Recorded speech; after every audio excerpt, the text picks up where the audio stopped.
Good evening everyone, DRBMiller here. How are you all doing?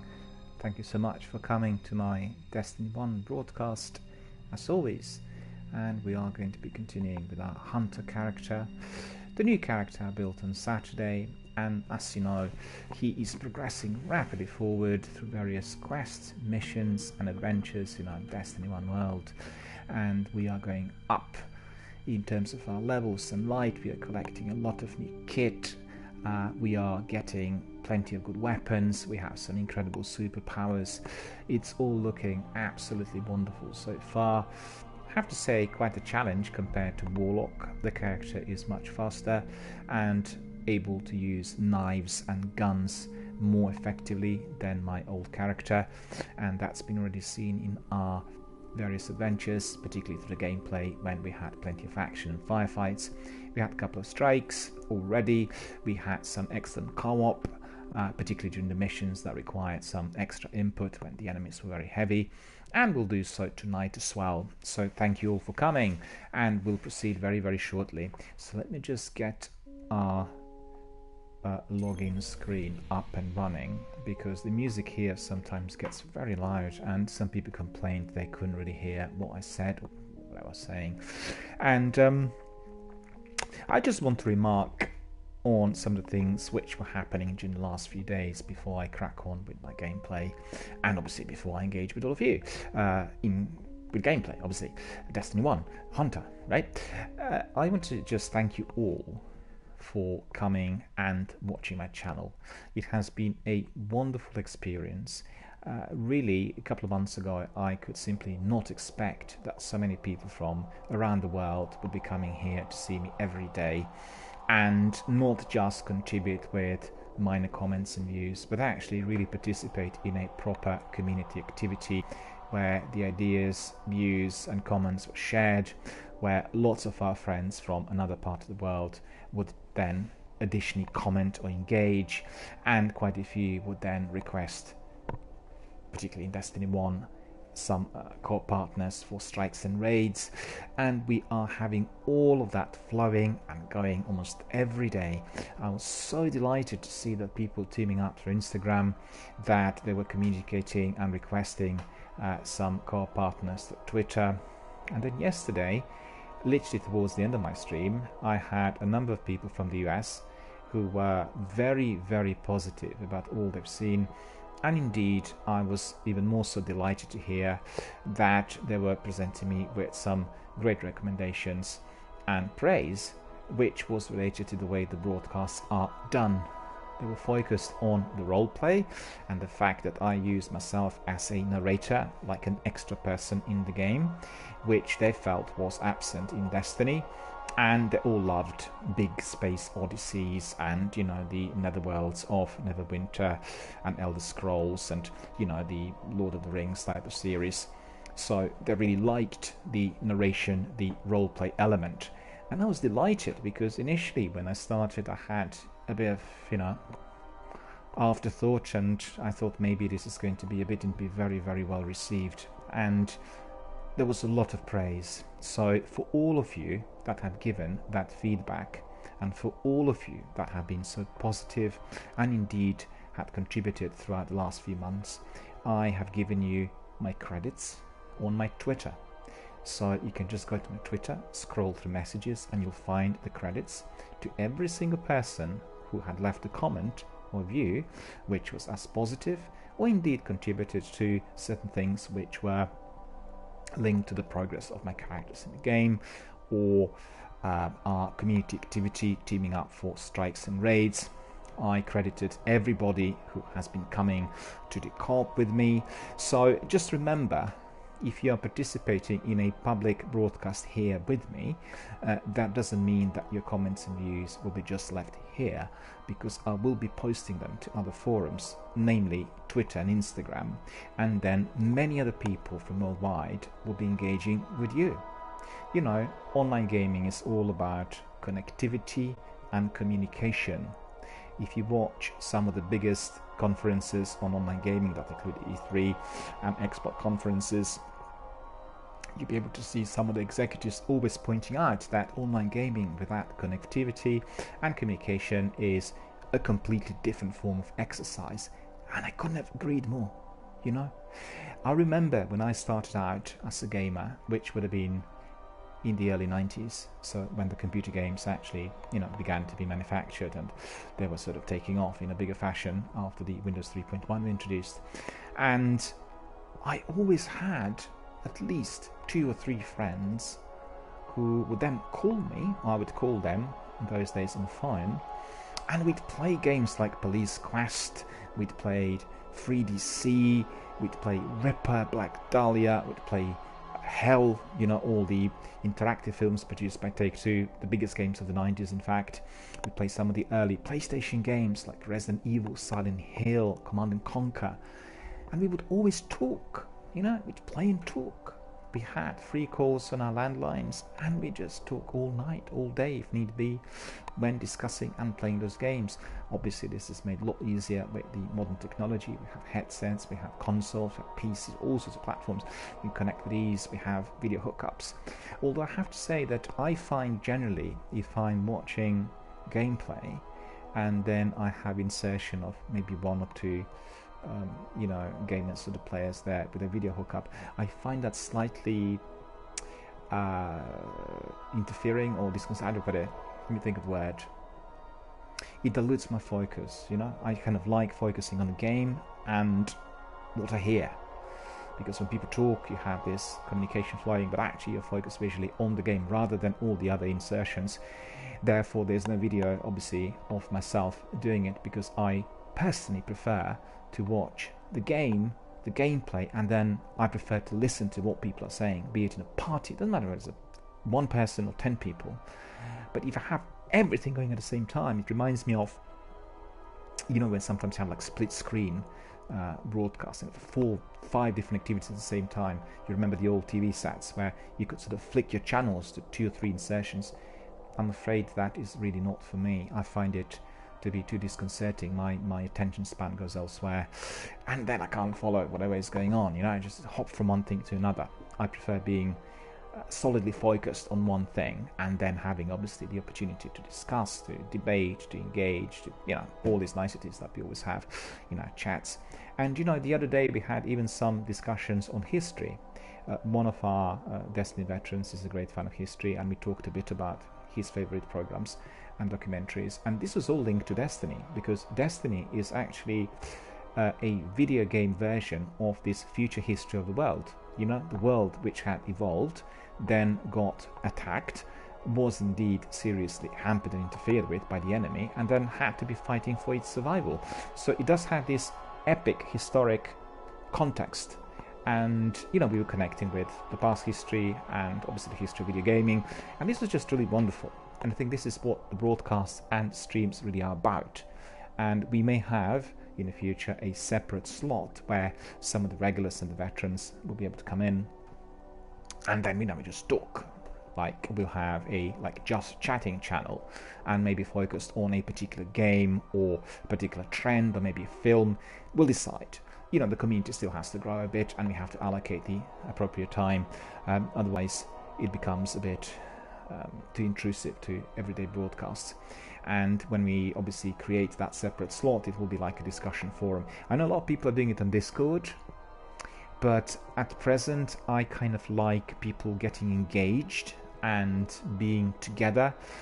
Discord is a fantastic forum for that degree of engagement, but we can also do it through Twitch, and we can do it through PS and Xbox parties and various other means of engagement.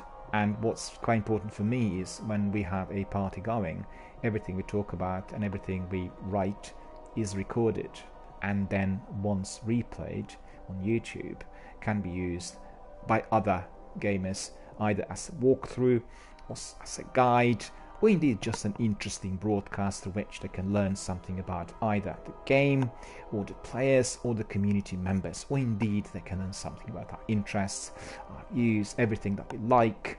And everyone who knows me personally will tell you I do like a lot of different things, and I have several fields of interest, and I'm one of those people who likes researching things in depth, so that there is this sort of knowledge backing up certain kinds of ideas and presentations.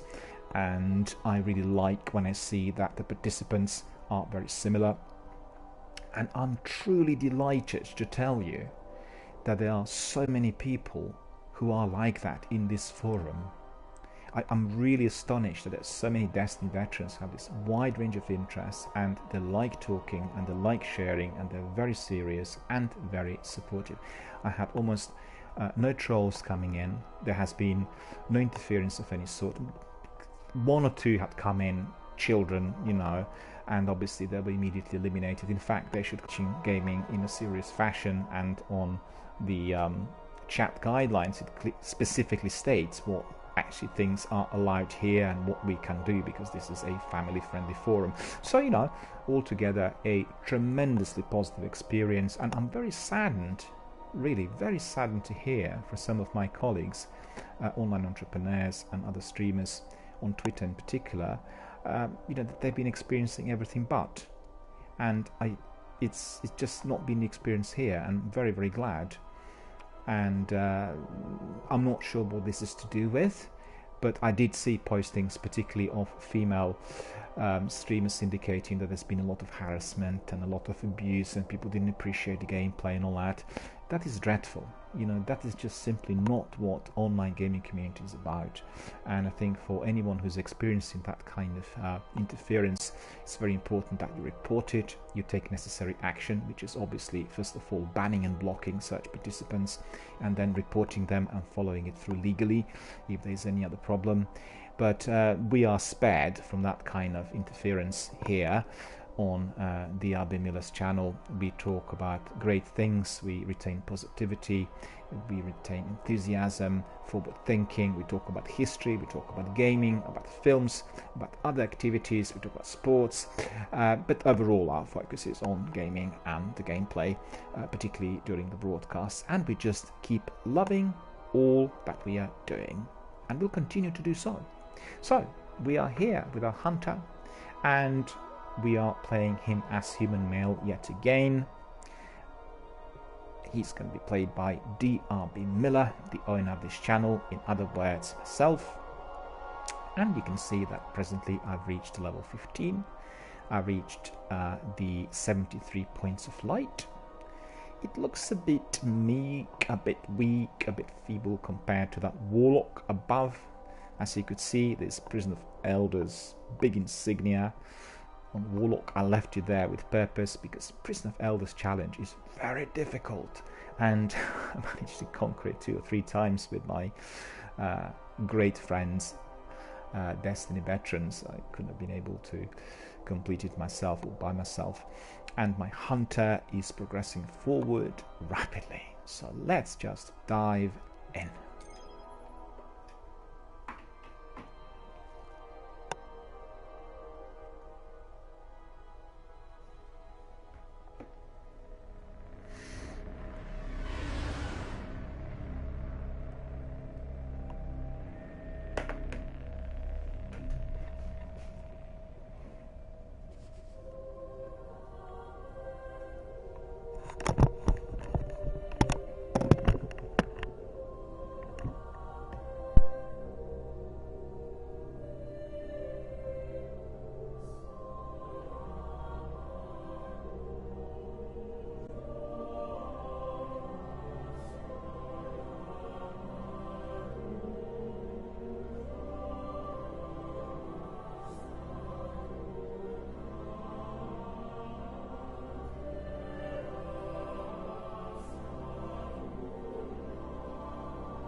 So here we are, back in the orbit. The first thing we'll do, as always, is we'll examine our inventory, find out what actually we still need to do. And I've done some of that last night after completing the mission, but I now forgot what there was for me to do next. So in order to do that, as you can see, we can just inspect the kit. As nothing is flashing, we are obviously quite clear that all has been sorted. We don't need to pay attention to that at the moment. I've used the weapons in here, which are obviously with the greatest attack point strength, in order to get the best points of light.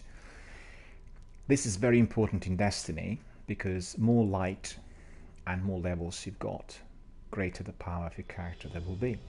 And therefore you'll be able to tackle the enemies with greater ease, and you'll experience fewer difficulties in some of the missions, and particularly when you start doing strikes and raids. So really doing strikes is advised once you are literally reaching the level 40, and with your light probably you would be above level 280, 290, and for the raids you really have to be topping everything because they're very, very difficult.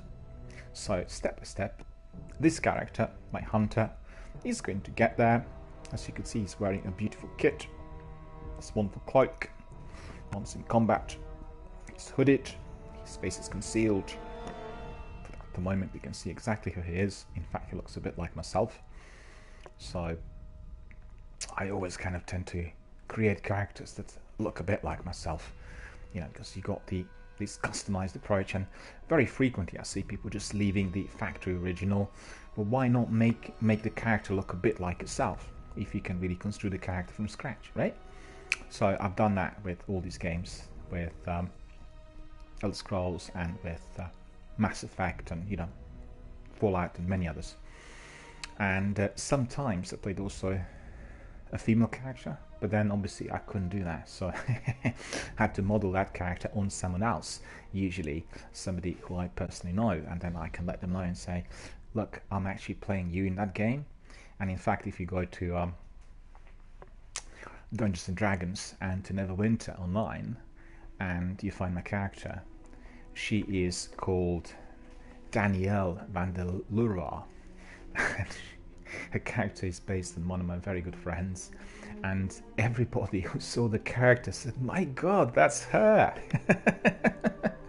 So it's really funny. And when I told her, she was, you know, well, initially 2 minds, but after she realized how popular the character was, she was, you know, truly delighted, because this person is a musician, and this character is obviously, you know, getting some extra exposure as well, and fueling the degree of recognition that my friend needs really in her industry. So that was altogether really, really very funny. And then she used some of the video clips. It was really funny. But generally, as I said, I based the lead character on myself in terms of the appearance and, you know, a few other bits. Right, I'm rambling, and we are really to crack on with our game.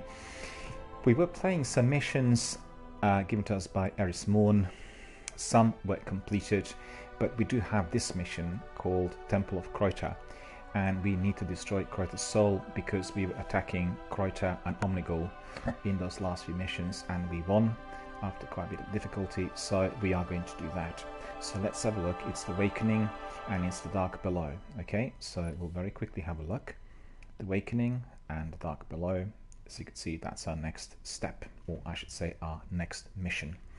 And I need to see the bounties. We have several in here, but quite frankly I'd like to get maybe 1 or 2 more. So what we're going to do is we'll go to the tower very quickly, and then we'll try to get some bounties off our bounty hunter if possible. If not, we will just proceed with our mission. It is going to be a very, very good mission. I'm really excited, and I have to say I'm really surprised.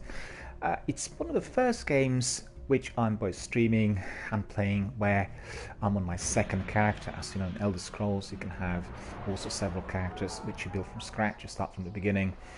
And previously I was a bit hesitant, you know, to be re-entering the game, but I'm excited to discover that when you play this different character, the game is different. And in some sense, some games also have different parts and different cinematics and different plot and everything. So that's really good. And because Destiny is quite complex and there are lots of things to learn, purely in terms of how you're going to collect kit, how you use your glimmer, how you infuse weapons, how you strengthen your character, you know, all these bits. And once you do that through your first gameplay, you are obviously, you know, strengthened through your knowledge.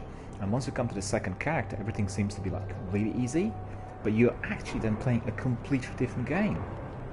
You know, it's similar to, let's say, you want to become a good runner, or you want to be a good swimmer, and you don't know how to run, or you've never been swimming, so you'd be taught, you know, basically how to swim.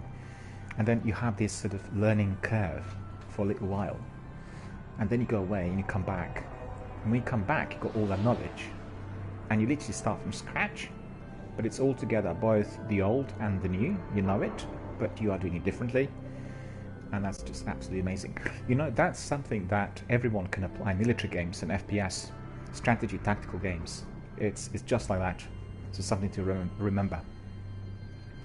I'm still to play Call of Duty Black Ops, and I've got it, and we'll do it sometime. But I thought we'll crack on with Destiny for, you know, many months, and we'll have some special streams dedicated to other games. The next big game, which I'm going to be both playing and streaming here, is going to be PUBG.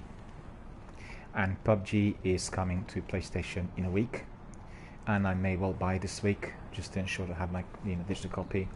And then we are going to be doing PUBG from scratch. I played the game quite a lot early in the year, about 6 months, literally on an everyday basis, a bit like what I'm doing with Destiny today, or, you know, recently.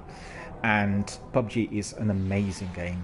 It requires a particular kind of gamer mindset, and it's a very tough game because it's basically elimination. You are facing 99 other guys, and you have to survive. It's a battle royale, a bit like, you know, the Hunger Games, so to speak. And it does take a bit of time and space for you to build knowledge and skill. I mean, if anyone's studied military, you'll discover that there are lots of tricks in there which can be applied to the game. So it's not divorced from the real life environment. And if you know what you're doing, it really helps. And, you know, there are some tactical skills in the game itself which you learn. So watch this space. PUBG coming to DRBMiller streams as well very soon. We might have a morning stream which is going to be PUBG, and then the afternoon / evening stream which is going to be dedicated to Destiny. From Destiny veterans, and for everyone who's watching my channel, whether you played PUBG, whether you are also a PUBG veteran, or whether you play Call of Duty or Fortnite, you know, one of those games, I'll be quite curious to hear. And if so, you can tell me how they compare for you. Which one do you like the best? Alright, so let's have a look at our bounties, because that's our priority. Broken. There he is. Good evening, sir. I require a few bounties. Will you have some to spare? Present. He does. That's very good. Because last time I looked, he did not have any for me. Super kits. Updating schedules. Orbs. Arc weapons. Fallen. Checking. Hive. Patrol mask 100 times. That's a bit... Am I going to be patrolling Mars for 100 times? Well, you know, maybe not, but the benefit of keeping a bounty like that is that over a period of 2 or 3 months you may be visiting the planet 100 times, God knows. So it may be a good idea to keep it. I know, we'll see. Well, I've taken all the bounties, and you know the ones which, this is Vanguard, yep. And those ones here are Crucible. So the red ones with those daggers symbolize Crucible, and for all of you that are new to Destiny, Crucible is a competitive multiplayer. So you get into the environment where you're basically competing with other guys, like 3 against 3, 6 against 6, and it's very pacey, and it's quite stressful because it's based on score and winning, and the teams hitting, you know, other teams. So that is really the very advanced level of Destiny. something that people, start entering after they complete the game already on 3 characters and, knew the ins and outs. And most important thing for Crucible is that you're adequately powered up and that you've got very, very high quality kit and the best weapons. Because otherwise you cannot survive in that environment, It's just simple as that. Doesn't matter what kind of crew you have. If they are having more power and better quality kit and weapons than you, then you're just simply dead. It's a non-starter. Because you're not all on the same level. Remember that.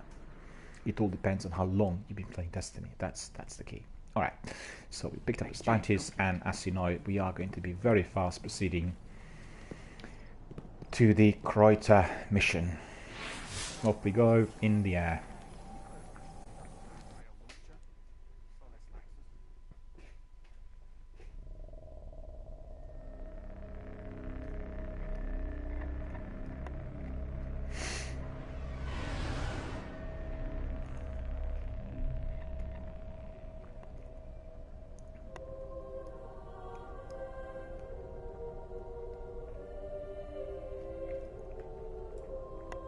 Up in the orbit.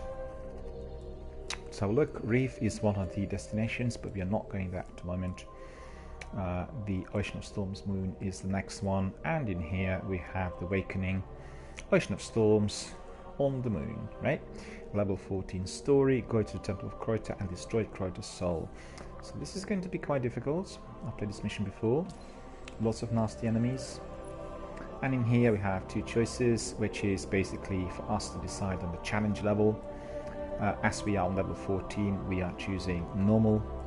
Once we get light above 240, we will play it on impossible level. So presently we are just cracking on as normal. And off we go. Stand by, please.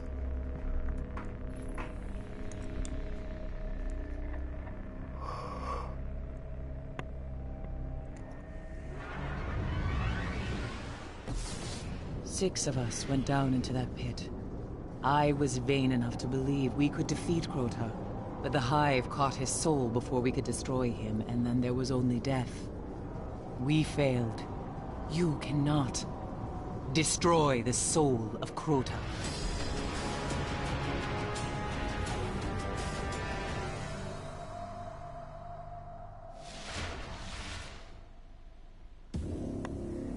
Indeed, madam. We called it a temple where we first saw Kreuter.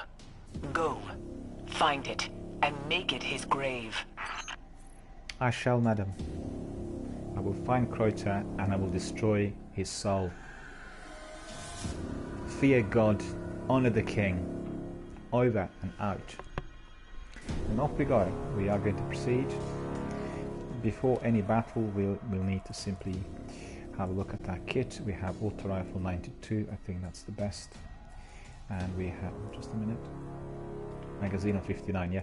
This Sahara AR-45 absolutely beautifully worked in our last few missions and has rapid rate of fire. It's absolutely rapid, quick reload, and a very big magazine of 59, probably one of the biggest magazines amongst all weapons, so we definitely want to keep this weapon as long as, and I'll remember that. Our sniper is not really as good. I should say our sniper is beautiful, but it's not powered up adequately as yet. It's only 40, whilst you can see this one has 92. But sniper we don't use for close quarter battle, so that will be fine for now. And we have Zeres C machine gun 70 attack, which is also terrific. So that's all excellent. And I keep forgetting, but in this instance that shall not be the case. Inventory has some consumables, and remember that, my friends, consumables are called consumables for a specific reason. They are there for us to use, right? So when we are going to this particular activity, we need to be first of all seeing whether we can equip our character with better quality weapons or ammunition, or indeed if our ghost could be acquiring some extra skills. Telemetry is for the ghost, and ammunition enhancements are, or synthesis as they call it, for our weapons. So let's have a look. Heavy ammo synthesis and special ammo. We'll take heavy ammo synthesis.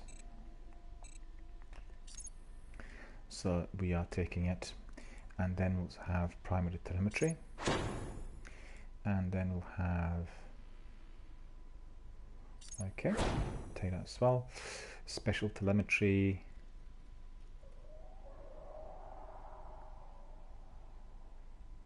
Okay, we'll basically use all of that. And faction badged a little bit. Because the schematic. Oh yeah, that's right. Yes, I had dismantled this weapon, so we got some spare parts. So that's pretty good. All of these we need for various reasons. They can be traded once we are getting some things from various characters in the game. And because as Warlock I collected 25,000 Glimmer, I spent some of that money on some of the enhancements. So it's pretty good that once you change the character, you still keep some of the goodies. And money indeed was there together with my legendary marks. So we are ready. So let's crack on. For our patrolling, we always stay in cover.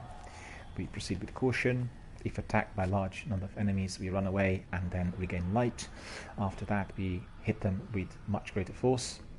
We never panic, we stay calm, and indeed, we always remain switched on. Oh, Watch out! we've got this event, so we are definitely going to join that.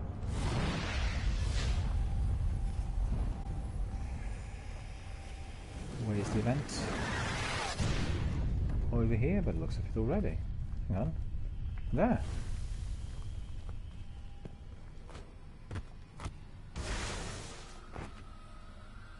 We can't go in there.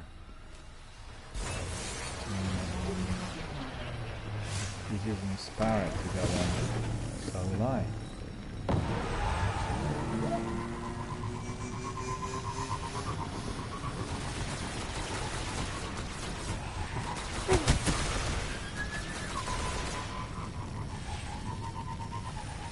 We want to be getting... Hang on, we might have a problem. To this. Right behind you.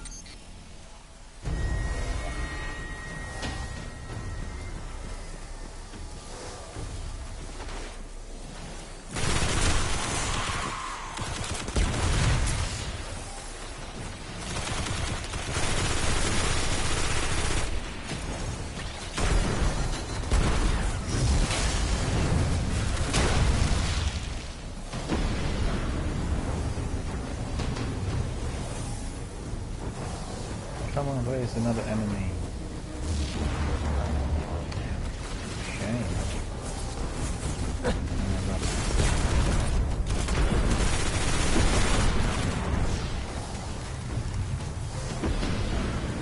The enemies were dropped and then they were killed. I'm not really able to get there. Enemies approaching 2 o'clock. There we go.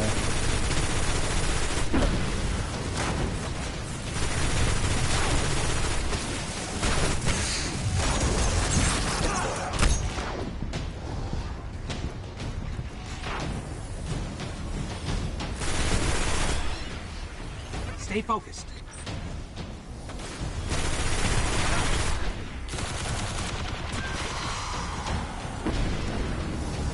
Maybe try the machine gun, see what it works, together with our heavy weapon ammunition.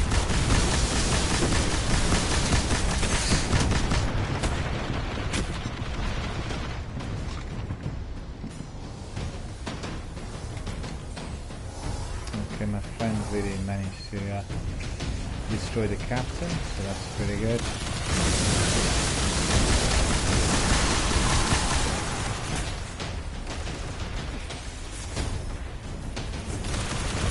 Still a bit more to do.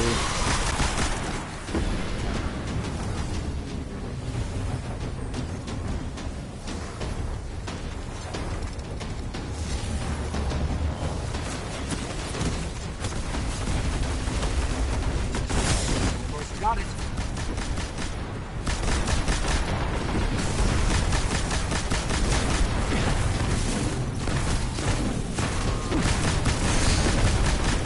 Good work.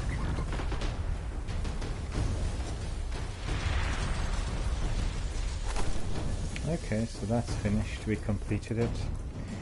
And we got some perks, which is good. We'll take some of the ammunition, any equipment left, take everything which is here. Goal tier achieved, everything looking really good.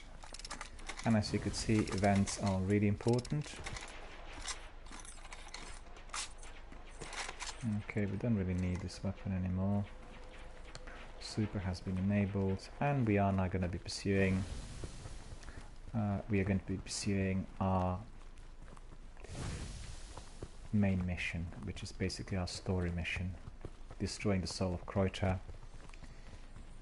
and we are going to do that right away. Not sure whether our friend is going to be with us. We'll see. Everyone's welcome. If anybody We wants hid to in the come old in and moon let me base know. up ahead, waiting for the right time to strike. We were brave, but we were not ready. Madam, soul of Kreuter will be obliterated. Kreuter will exist no more. Fear God, honor the king, over and out.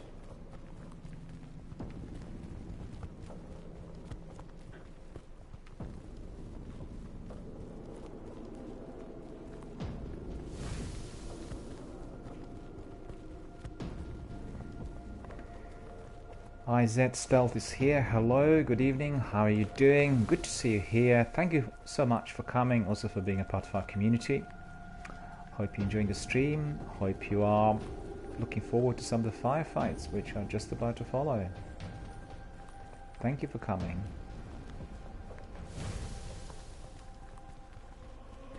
That is IZ Stealth VZI, right? Not sure how else to, read that.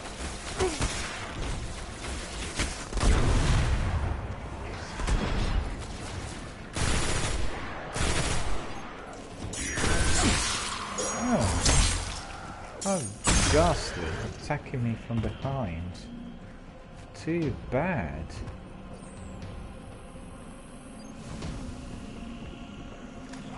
More collectibles. And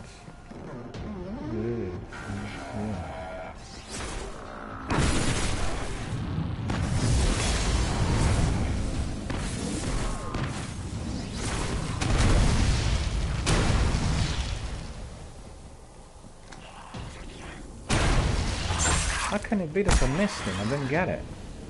He was so close. Mind-boggling that I could miss from that range. I mean, honestly, how can this be? But you know what? It looks like I'm able to jump much better. So let's see what the perks were. Something that come in. Alright, this perk is where the fearless training, right? So let me see. That's grenade. Double jump. Better control. Right, so that I did enable that last night, so that's the reason. That's good. A really good perk. And we got another one here, which is hand cannon ammunition. Look at this.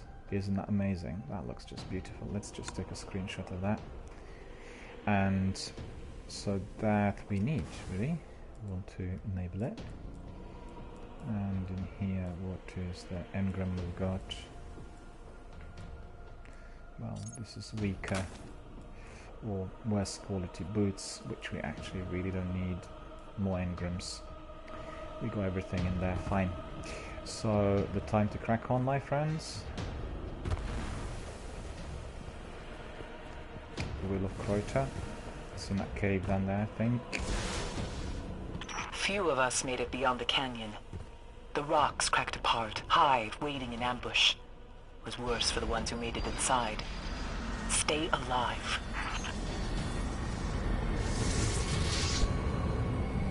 Understood, madam. I will stay alive. I will defeat the enemy. Over and out.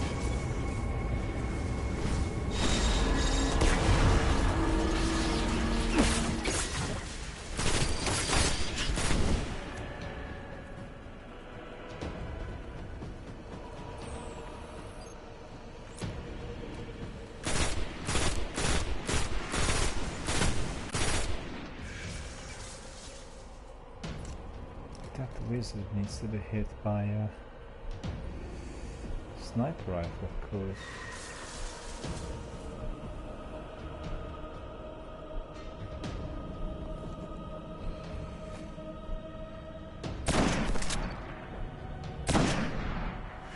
So I'm not hitting that beast at all.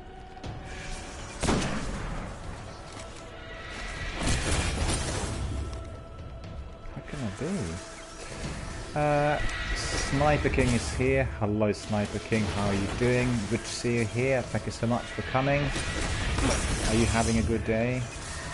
Or did you have a good day? So good to see you here.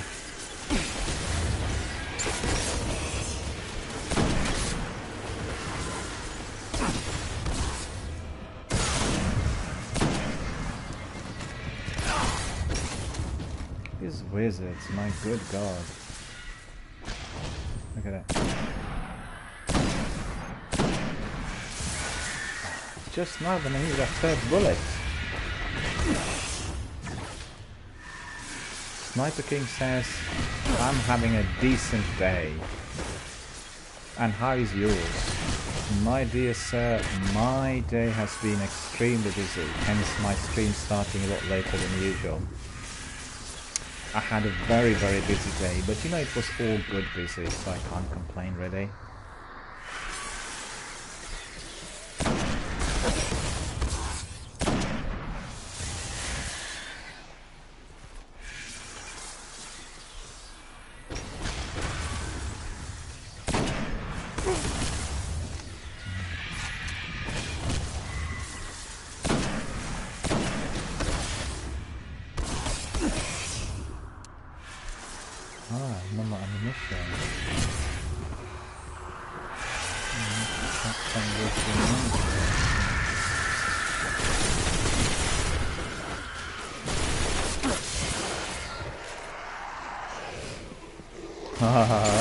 Look at that. That is definitely no fun. Yeah, my day has been really a bit overloaded with all kinds of tasks, and I had a lot of work on the channel as well, which was outside of the actual stream, so that was all very good. Various other bits of admin, lots of telephone calls, you know, the usual. So the day was very long, but I had a very enjoyable evening. I've done some work on my other forums, which are on Instagram, Twitter, and elsewhere, also on my other channel, which is called Film Dialogue.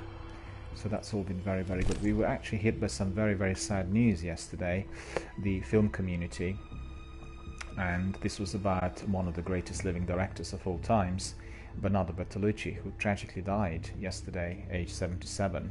So you know, the film community is mourning one of the greats, and he literally is, you know, in the pantheon of the greatest directors, together with people like Orson Welles and D.W. Griffith and John Ford and everyone else. A real sort of true modernist and innovator in every sort of single way.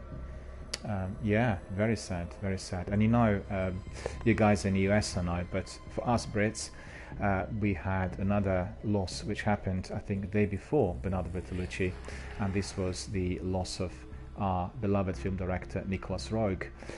You will know him probably the best for his film with David Bowie, which was called The Man Who Fell to Earth, and you know, it's a very popular film from the 70s, with Bowie being obviously in the lead, but he made lots of other great films.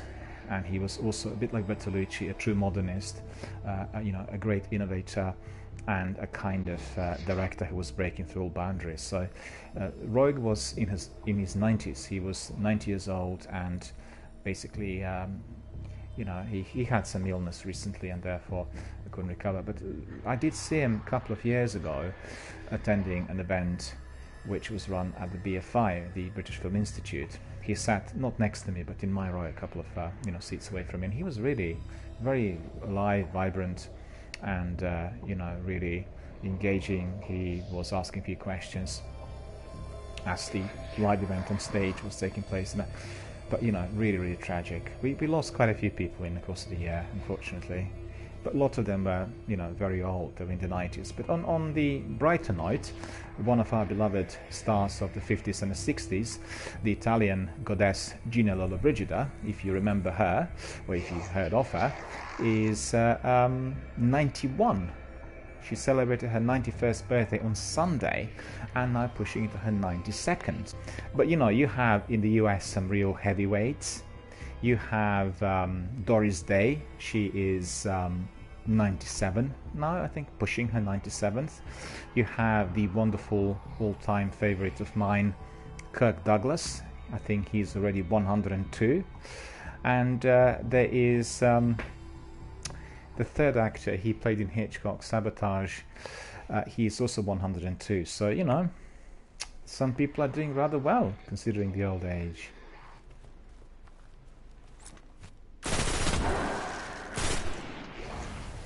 Anyway, guys, if you're interested in films, I run a very big film forum called Film Dialogue. Just go to Film Dialogue 1 on Twitter, and then you'll get all the news. As I was extremely busy with this channel, I have not been doing any postings on my blog of late. But, you know, all will catch up in due course. Because my Film Dialogue channel also has streams. Basically, it's streams of classic films. You know, the treasures of the archives, what you get from the vaults. The films have been kind of forgotten, and unfortunately there are lots of people in the US who have many of those films online, and then I can just restream directly from them.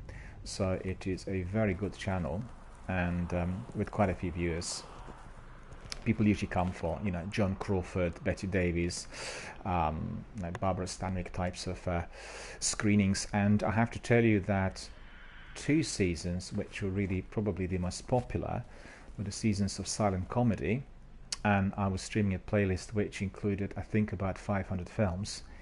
And then there was another on Tex Avery and the, you know, Richard Fleischer stroke, you know, all the great American animators. So lots of animated shorts that were also very, very popular.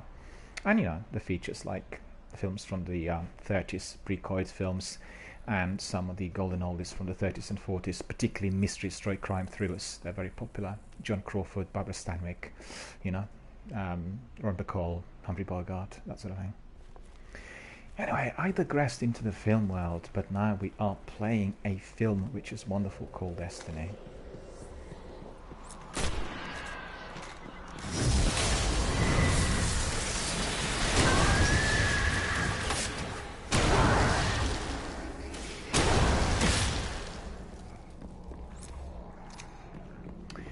Void Walker is asking me, how is my day? My day was very, very good, sir. It has been very busy. I just have to apologize to you, sir, Void Walker 255. I did see that you've come in on my broadcast earlier tonight, which was on the gaming industry news.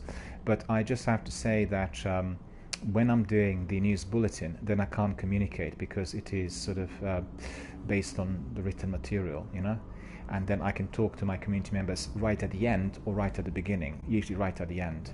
And then I can't communicate as the chat messages come in, because the gaming industry news is basically for the industry, and it is following the streams of the best, well, the most important news that would have come to my desk through Game Informer, GameSpot, IGN, videogamer.com, and, you know, all these portals. And then I just select the very best and present them to the industry. And I did see that you've come in, Void Walker. And then I was looking for you on my PlayStation friends. I wanted to kind of send you a message saying I couldn't talk to you. But are you using a different user ID on PlayStation?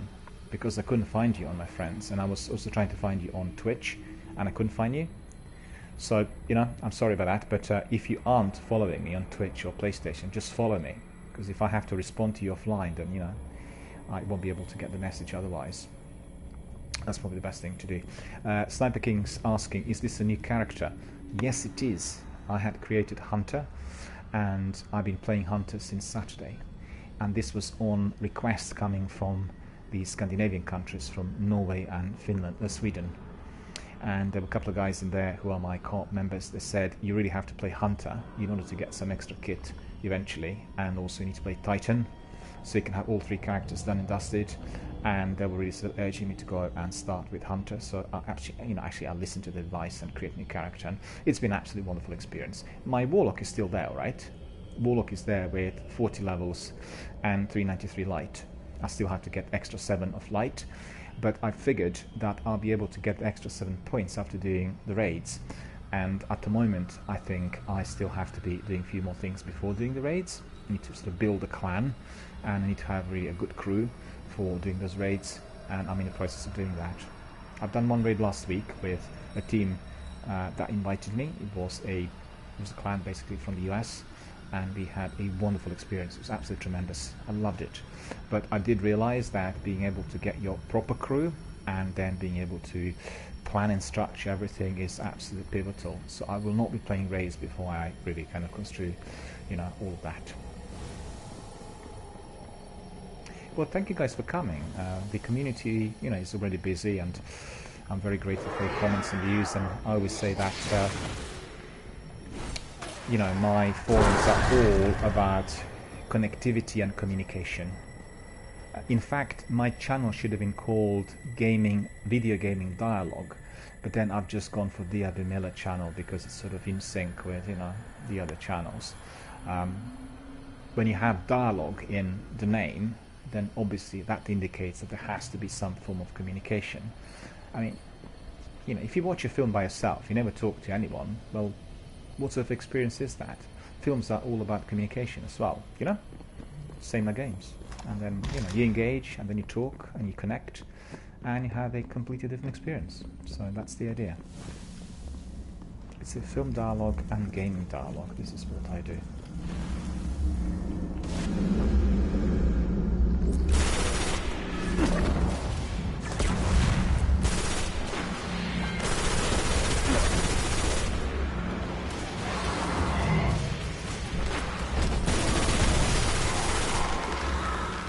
I love this weapon, I have to say. Absolutely fantastic magazine. 59 bullets, Almost like a proper Jinpei. Really, really cool.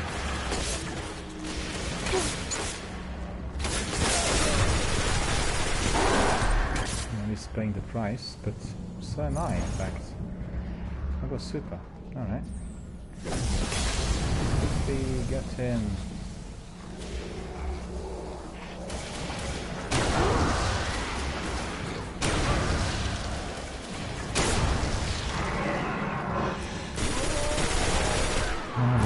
No. Oh,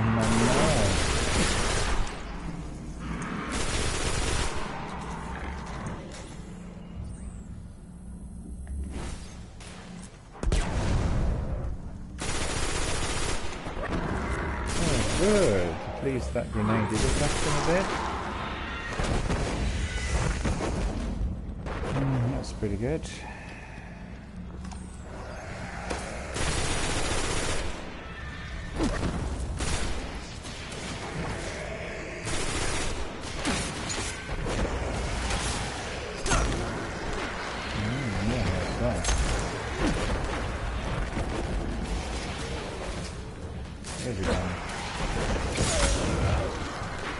I just love this melee skill that my hunter has. It's absolutely dreadfully deadly. I really am happy that I'm not at the receiving end of my skill. That knife in your head is just totally ghastly.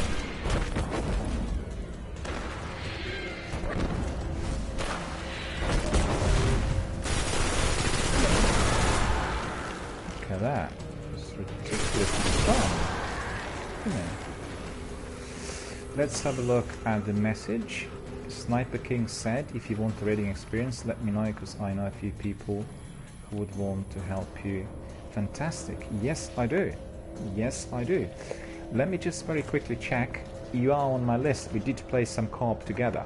So you are my friend on PlayStation 4. And I can obviously send you offline messages when I'm considering this. We can actually plan for this. If you do know these guys, yeah, absolutely. Can I just ask you, because the team that invited me, I'm quite keen on working with them as well, so I can have 2 or 3 teams. Yeah, I've got it, yeah, of course. I didn't forget, because obviously it's easy to remember. Sniper King Gaming. it's more difficult to remember when people say that the user ID is like XYZ BSO345. I can't remember that. But the tricky thing with the user IDs is that I've seen quite a few of my friends on Twitch will have a different user ID on the console or on another platform, and then it becomes confusing, you know? Because I use exactly the same everywhere. It's always DRBMiller or something which is like DBMiller, so you recognize it instantly. And it's easier to remember. And I think if you have like 2 or 3 friends, it's no big deal. But if you have like a few thousand, then obviously you'll remember those ones which are, you know, easily spotted. So I will be emailing you or messaging you, and we are going to get together for that, for sure. So it's a deal, right? I have that one team in the US, and obviously your team's going to be another. Are you playing always with the same crew? Or are you sort of getting the different people from time to time? Or how does it work for you?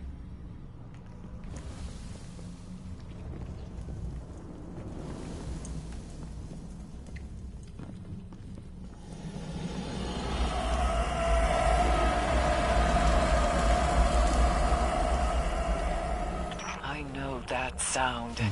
Hurry! Oh, that's awesome. That's so good.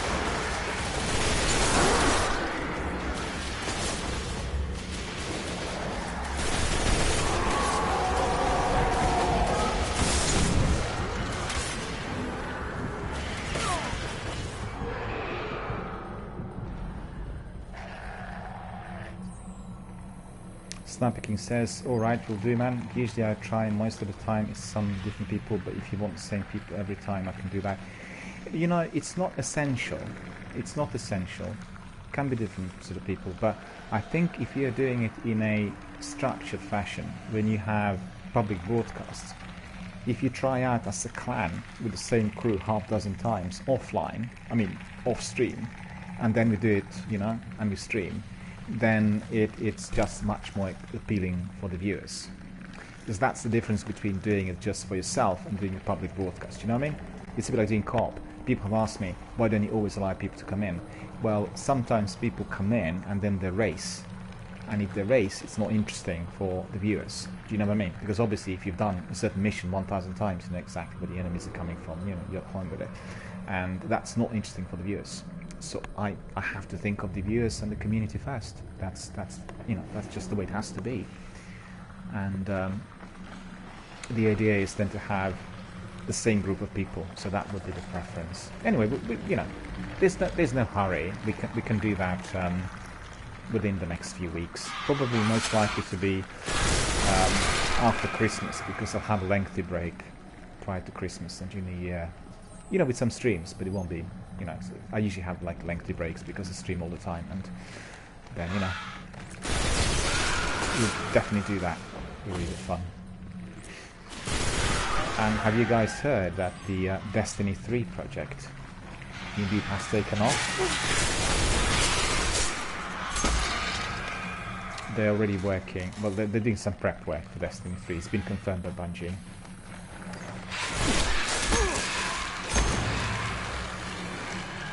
Sniper King says, yeah, no problem. I used to be in a clan that we did.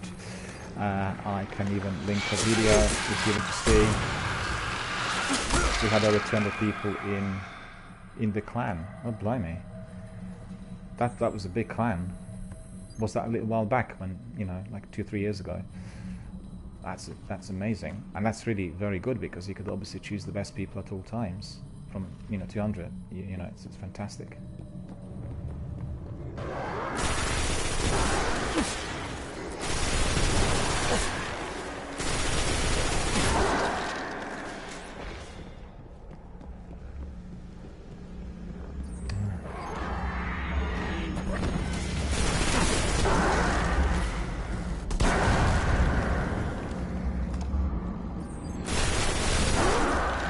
I love this weapon. It just really works so great.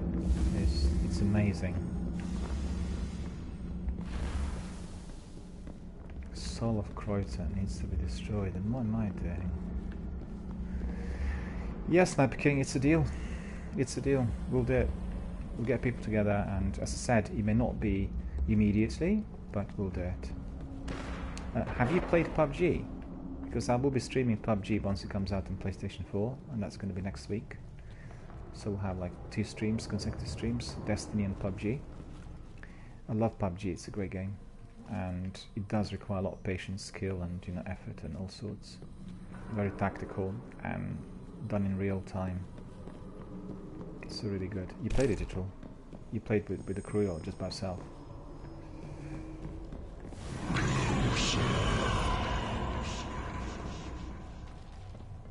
Crota, the ritual has begun. The ritual. We will destroy that Crota and his soul, madam.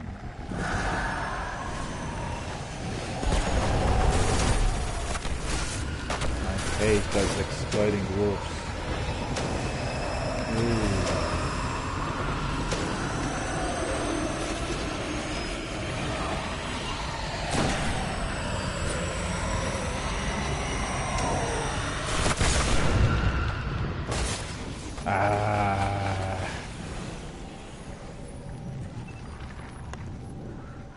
Here's the video. Absolutely, yes please. Can you send me the link to my PlayStation messaging? Because I can obviously view it offline and everything later. I'll have a look at it. Or just email me. You can email me direct, that's probably the best. It's danielbmiller.gaming@gmail.com. Either way, whatever is easiest for you. You can email me danielbmiller, that's as in Daniel B for Bravo, Miller, .gaming@gmail.com, or send me a link to that PlayStation messaging service, and that's easy enough. You just copy and paste and send there, and I've got it, and then I can just watch it. I've got my PlayStation app on everything, which means I can access it through any platform. The reason for that is when I do streaming, and I do streaming all the time, PlayStation is kept separately, so it's the stream alone. There's no other activity on it, and everything else is done on tablet and computer and phone, everything. It's got several other devices working all together at the same time. Very taxing for my system, really, but it's the best way. Yeah, please, that's great. I'll be really curious, and you can send me that video, or if you have any other videos, several raids or things you've done together, just send a lot. And just label the ones which you consider the best. There, I've got it. I can see the message arrived. That's terrific. Thank you so much. Excellent. Can I just ask you, if I like this video, do you give me a permission to post it through my forums? Can I put it elsewhere? Not as my own, but as, obviously, one of the community members did that. Are you happy with that?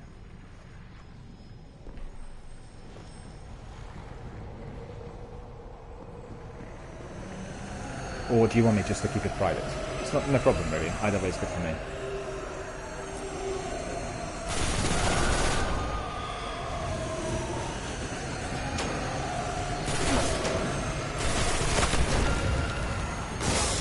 This thing is gonna kill me.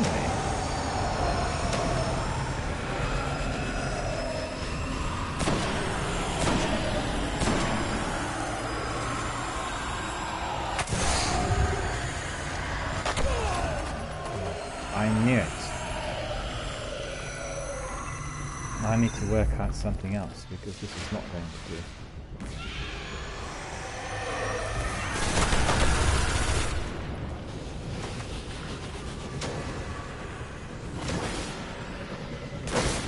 Look at that.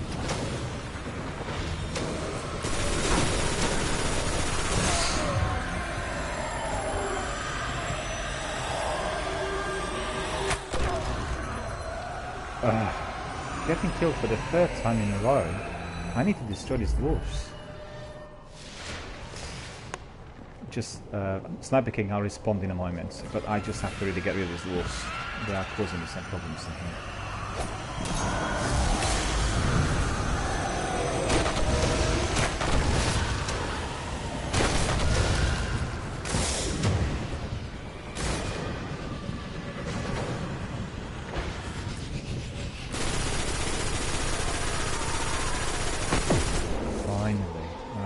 Now we are really ahead of it. Oh, look at that.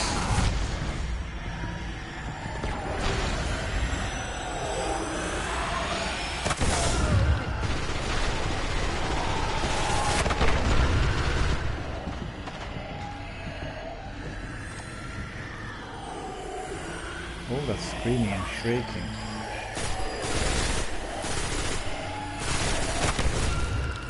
It just needs to be far away from me. Oh, they're coming again!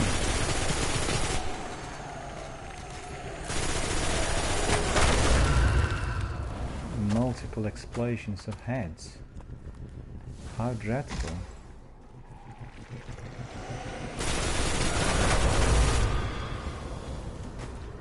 Is that Crota must be just reviving them or something? Respawning.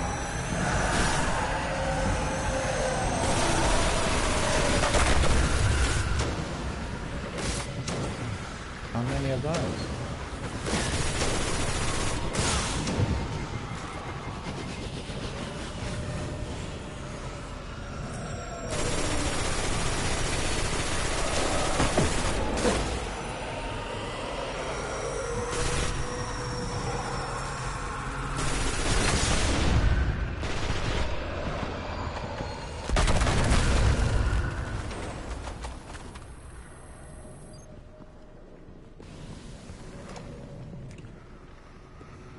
Let's see. Those beasts gonna be coming after me again. I don't want that. Hang on. Ooh, Soul of Crota is up there. Right. Let's have a look at the message. Yeah, you can do that.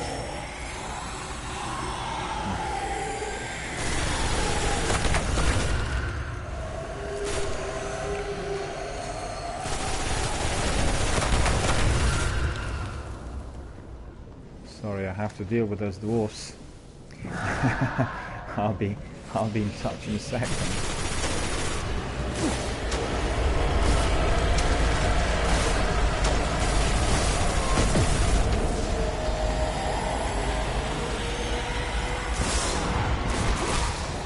What happened now? Oh no, he killed me from behind. That's dreadful. Sniper King says, yeah, you can do that. I don't have a problem. I used to make the videos on YouTube.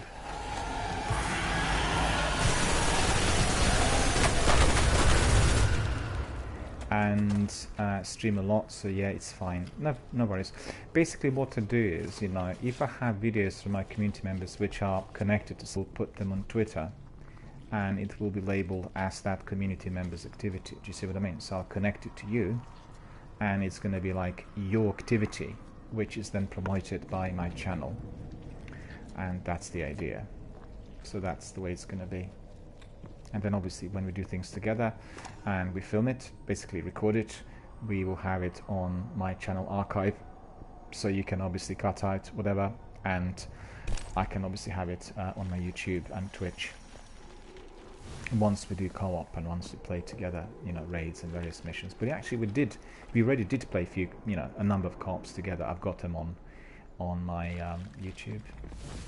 As I stream all the time, it's so many different missions, you know, it's hard to remember. Cool, excellent. Well, thank you. It's wonderful. Because I always tell people who are in co-op or my community members, if you want to take something from the broadcast, just take it, you know, put it on Highlighter or any of the editors and just take it out and, you know, post it on any other forum. That's the idea. It is all about, you know, connectivity and communication. That's all there is. You know, when some people start nitpicking, or have you credited me, have you done this, and have you, just forget about it. It's just, the forums are there to be used, and people find out what channel was transmitting what at what time. You know what I mean? It's so easy to find today, and sometimes you get people, you know, with some strange ideas. But on the other hand, I also believe that no personal or personable material should ever be used without prior permission. But if somebody is posting in a public forum, then it's open for sharing. Do you know what I mean? If it's not a private posting, people obviously posting videos of their gameplay and leaving them in public forums, then, you know, they are there to be enjoyed, to be introduced to others, and, you know, that's the idea. And I have to say that the quantity of such information is exponentially growing. There's so many people both streaming and broadcasting and also recording the streams, so, you know, lots of videos are there. and maybe even more so, lots of clips, short clips. That's very popular on Twitch, but I'm not doing any of that at the moment. I don't have time. You know, for clips you need to be reviewing videos and then cutting out. Maybe what I'll do is, if I have a good kill, like what I had just earlier in this mission, I'll have to write, like in my diary, the timing. It's like 1:19 or 1:15 of the stream, and then I can just go quickly there and take it out. Because I think some of those are quite exciting, and some of, you know, there's sometimes situations which are very funny, and that is very entertaining for the third-party viewers. People come in, you know, it's just really funny. I like watching those when people dance and do silly things, wear funny costumes, have, you know, extraordinary masks, and do sort of unusual things. You know, there is a community member called Sekopupu. He's from Finland, and he knows some real top tips and tricks about Destiny 1 and 2, together with what's his name, together with a very, very good you know, the online friend and community member, Fatality UK. Myself, Fatality UK, and Sekopupu were playing a mission, and Sekopupu came together to, I think it was in Tower. No, it was in the asteroid. It was in the reef.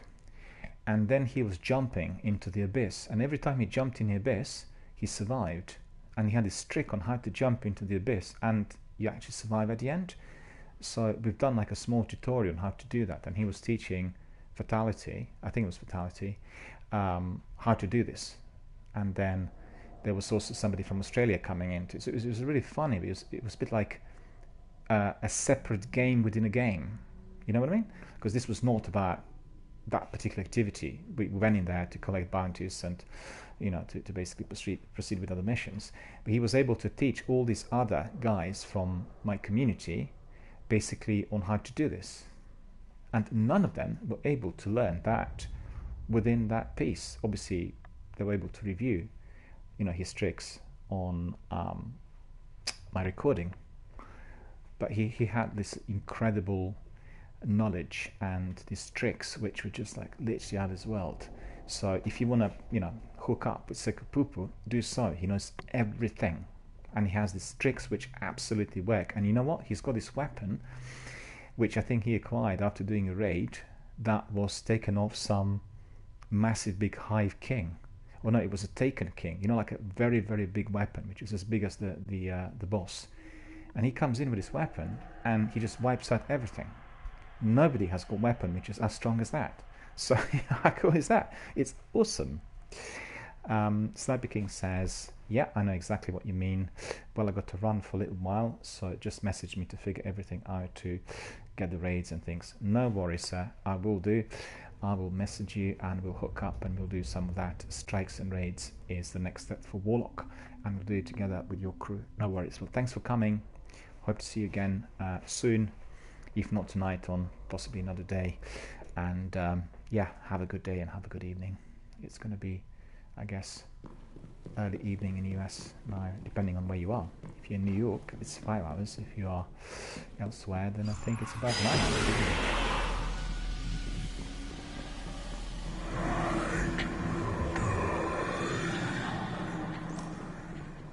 Find the Wakers. Stop them.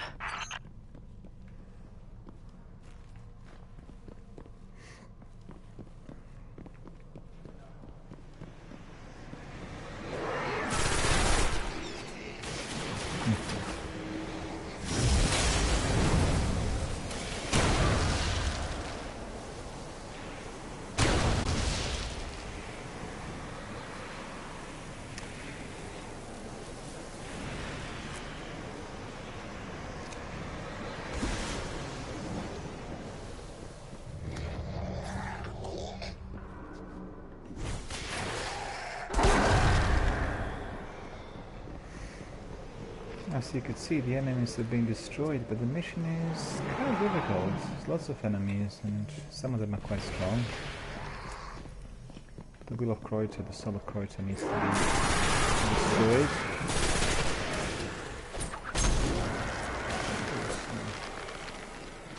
That worked as well. Frequently has to be said. Sometimes was jumping into the trap.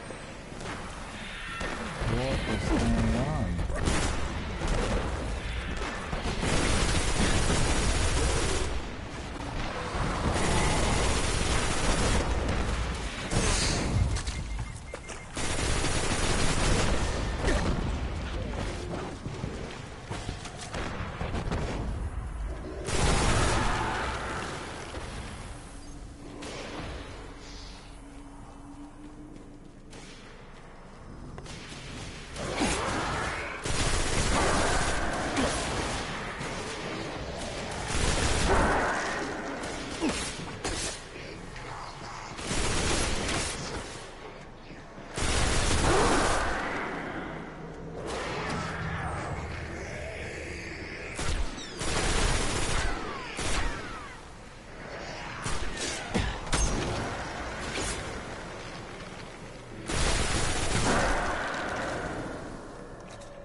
As you could see, I'm progressing rapidly forward. Things are looking bright. The mission is going to be finished shortly, I think.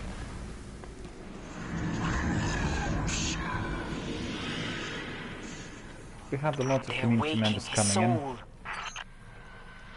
and therefore we talk quite a bit.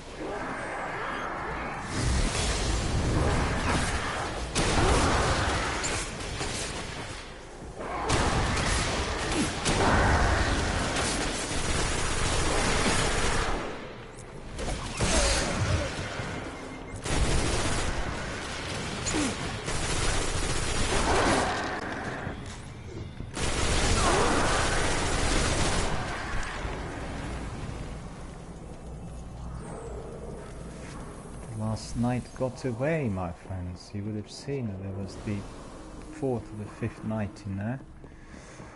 So I really better watch out, because he might attack me from behind. And this is what I do not want. No, no.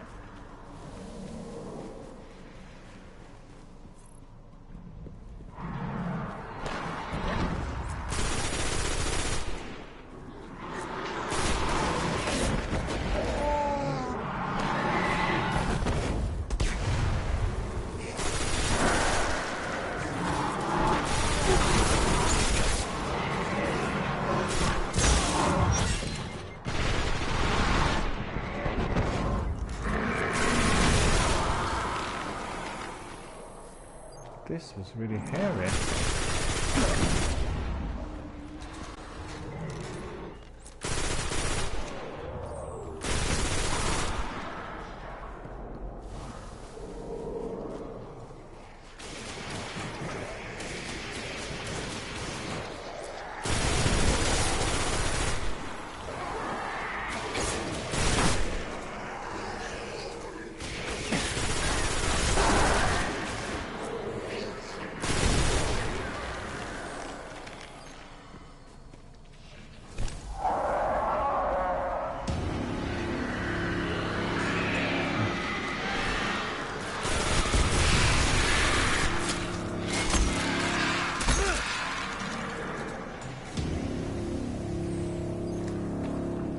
Soul of Kreuter.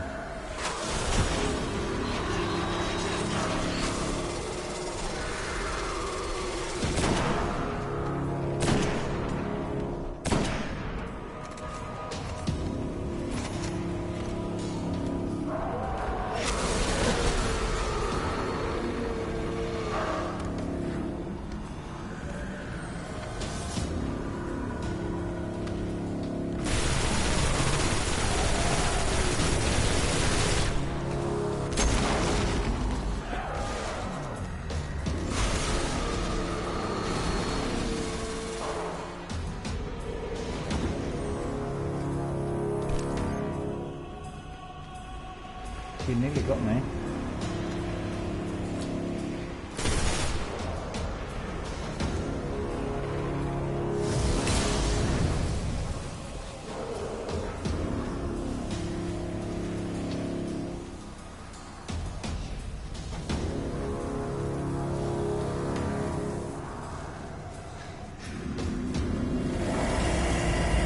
Crota! They're waking him!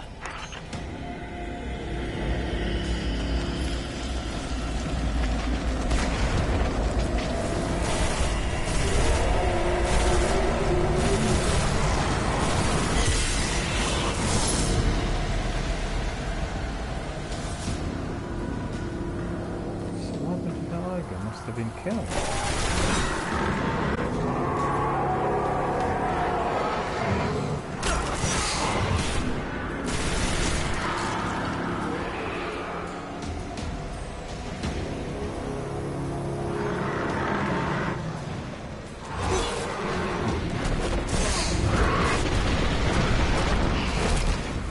What's this? Ooh. The one from behind. Too bad, really.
Nothing from behind, but I thought there was.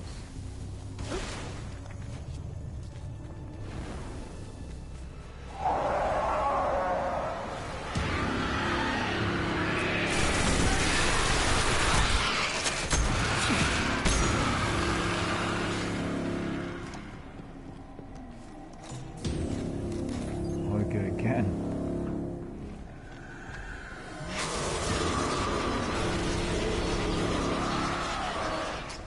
So you see, in this instance, I can just simply wait for my super and for my grenades.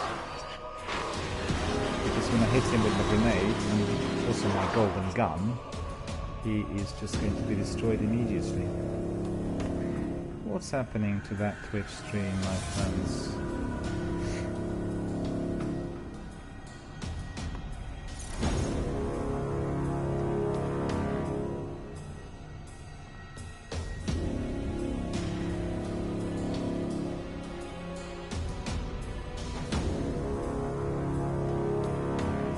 Seems to be really slow for some reason, don't know why.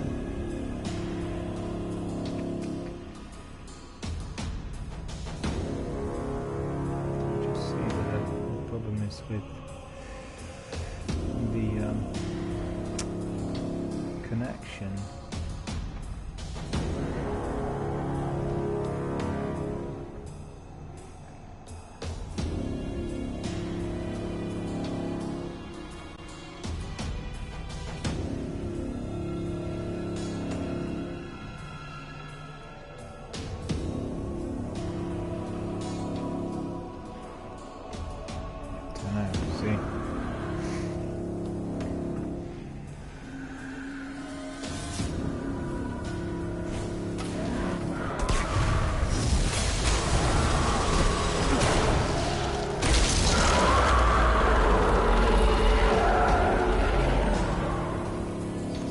This really worked.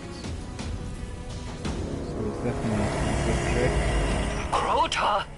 They're waking him!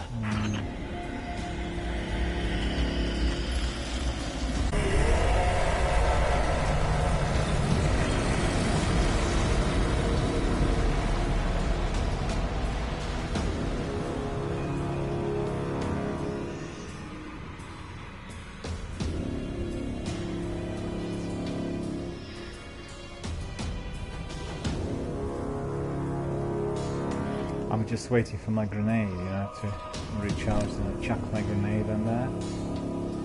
There.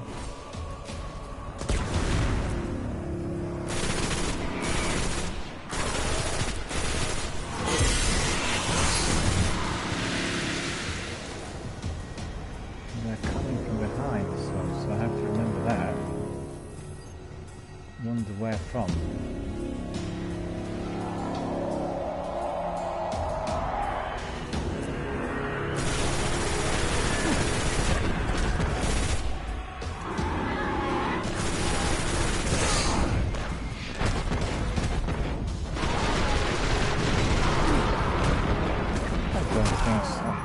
Ridiculous, it's a big little thing. No. Now remember, this was one of the more difficult missions in the first section of the game.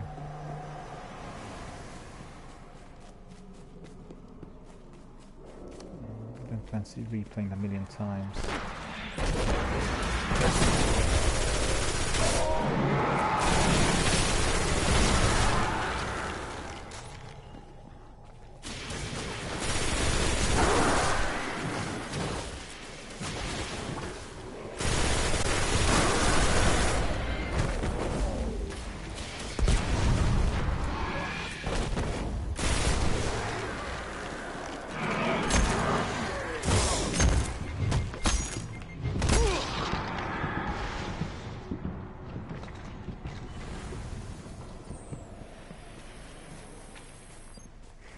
I nearly got killed again.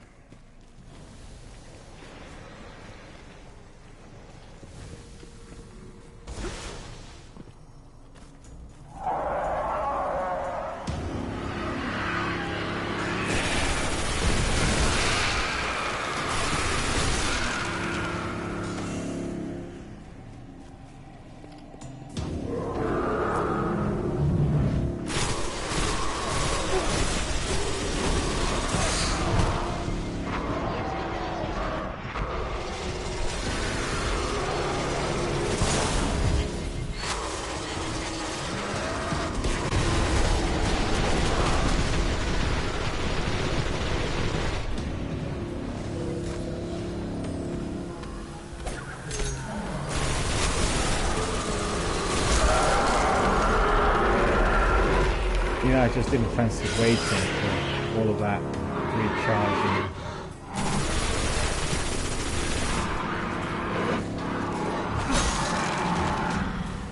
That was pretty good as well. Crota! They're waking him!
Hello Mikey, Mikey Curious here. How are you doing? Good to see you. Thanks for coming. Thanks for watching. Thanks for being part of my community. It's been a very good evening so far. Quite a busy one as well. Lots of people have come in already.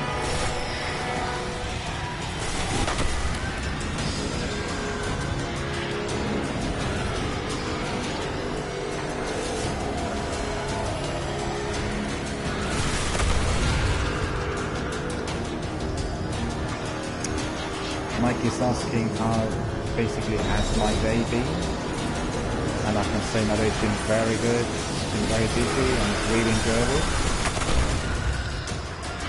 Lots of work really on everything, on every front, on my gaming channel, on my film channel. You know, lots of good things coming in at all times. Some fantastic trade we received yesterday. I'll tell you in a moment about it. Let me just finish the mission.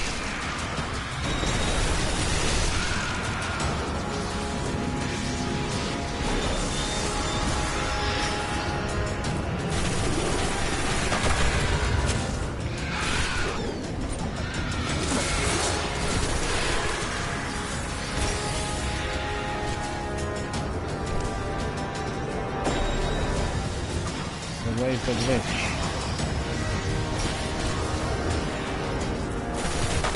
I knew he was hiding there.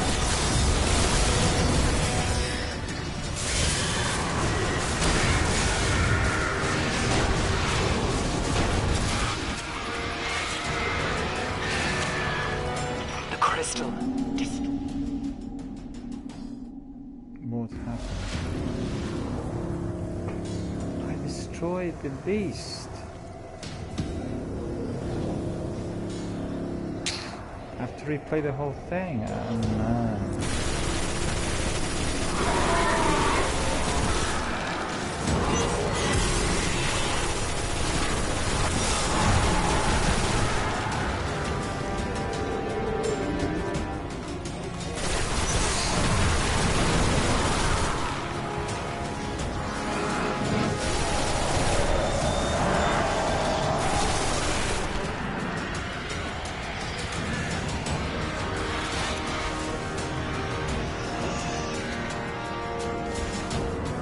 Mikey says shoot the shard, yeah, but those guys killed me at the moment when I was destroying that witch, you know. So unfortunately I died, and there's nothing to do about it.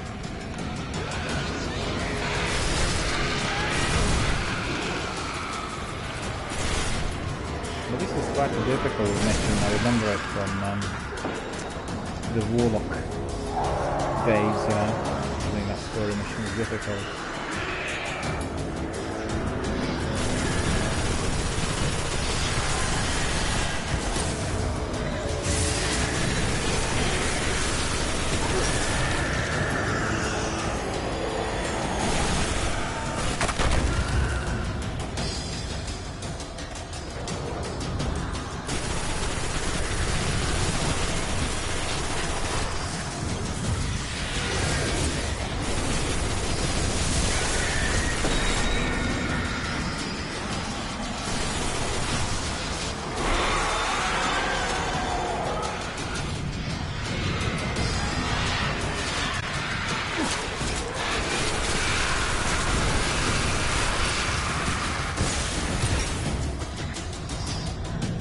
Where's the witch?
there's another witch as well, is there?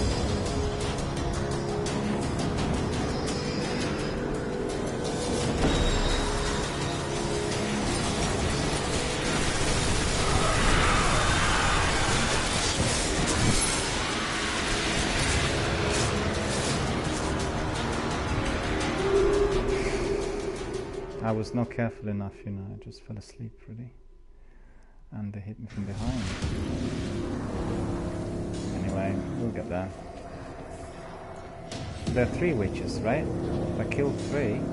And can I just ask you, once I kill those witches, there's this shard, and obviously I'm shooting at this shard, and it says immune.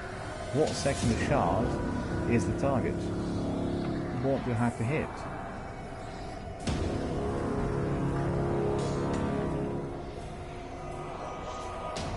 Game's too loud, is it? That's funny.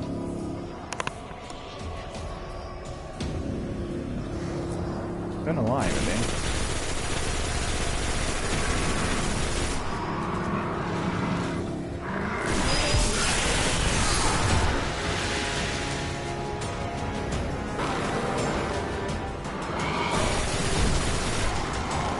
Yeah, I see. That's because they're respawning.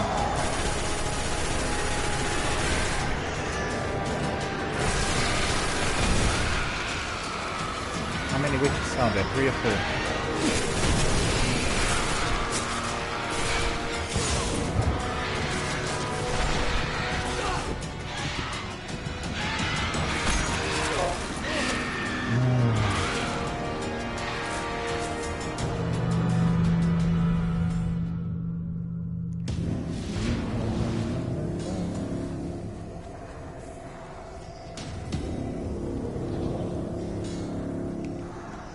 I thought there were 3. Never mind, that must be my mistake.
I'm slightly underpowered, you know.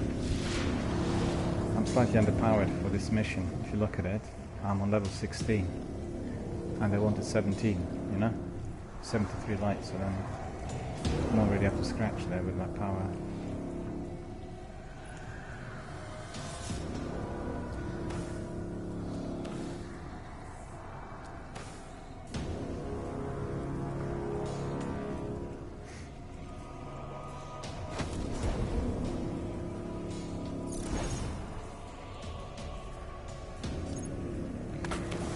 Just sort of sorting out my kit if I got anything which is a bit more powerful, and indeed I do. So the rest will just dismantle and turn into various bits, armor materials and everything else. So that's all good. Let's see, the automatic weapon, 85 attack, this is 82, 92, okay, that's all very powerful. Shotgun 80, sniper is 40.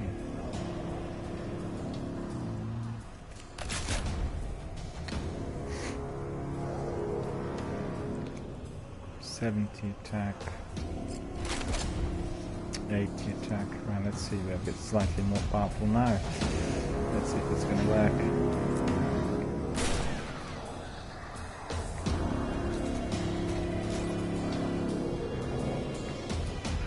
Taka is here, Taka Acquisition. Hello sir, how are you doing? Good to see you. I'm very well. I had a very busy day. The session in the evening has been very good and very busy. Lots of people have come in and we have really some good conversations. All together, very enjoyable.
Trying to get me.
guys are right to the 4 witches, I thought there were 3.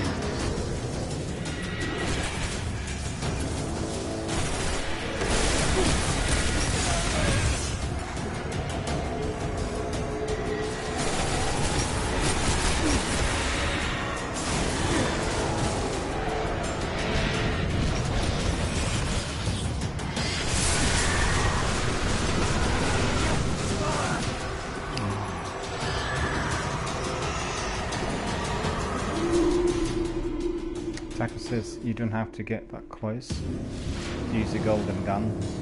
Yeah, I've used it a couple of times before on the witches. In this mission didn't work.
What am I?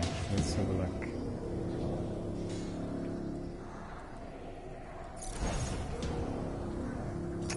Yeah, dismantling this, we don't need that.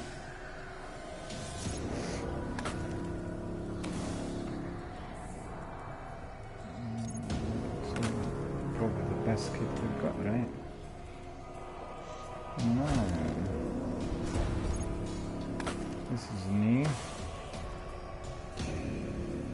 Some membranes.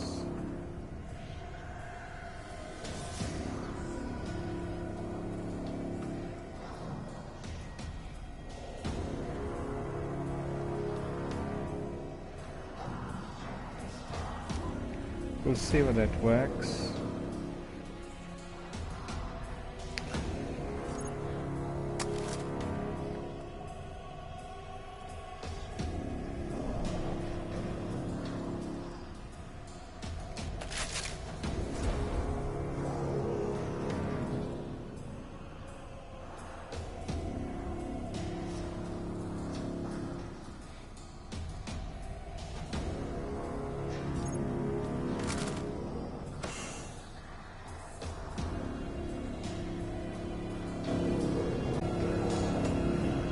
Hold R2 when comparing weapons.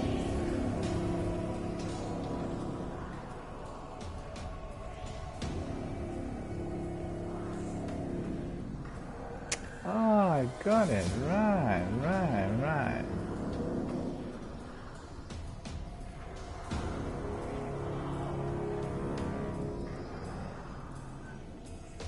91. You're right, actually. You know, you spotted it good. Well, thank you, Mikey. Mikey said that blue shotgun is 92. It was 91, but it was obviously a bit more powerful. So when I do that, what does it do then? I see. It's comparing it with the main one. I've got it. Yeah, like that. That's the main, which is equipped. You know, thank you for a tip. I never realized that by doing this, I'm getting that kind of ability. It is indeed a lot easier and much faster. Alright, let's try and get this done, right?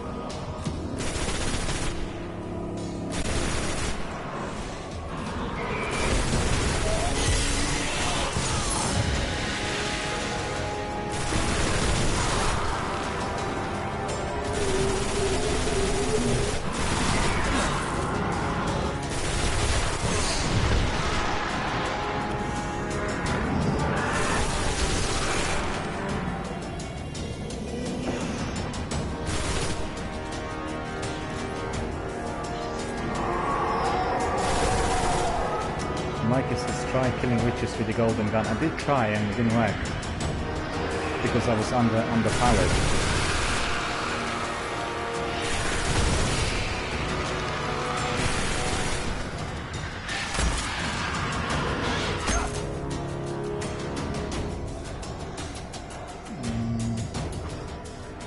We'll try that. Wait, there's a rocket launcher. Yeah, I got it. Nah. No ammunition for that rocket launcher.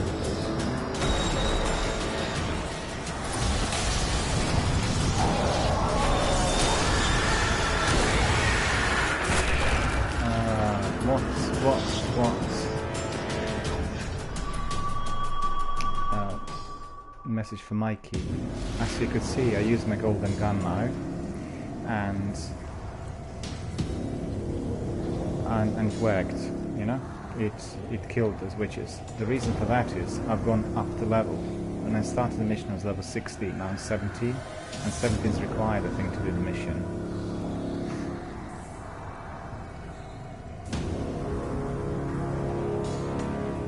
Taco says, no, no. I like that one. No, no, no, no.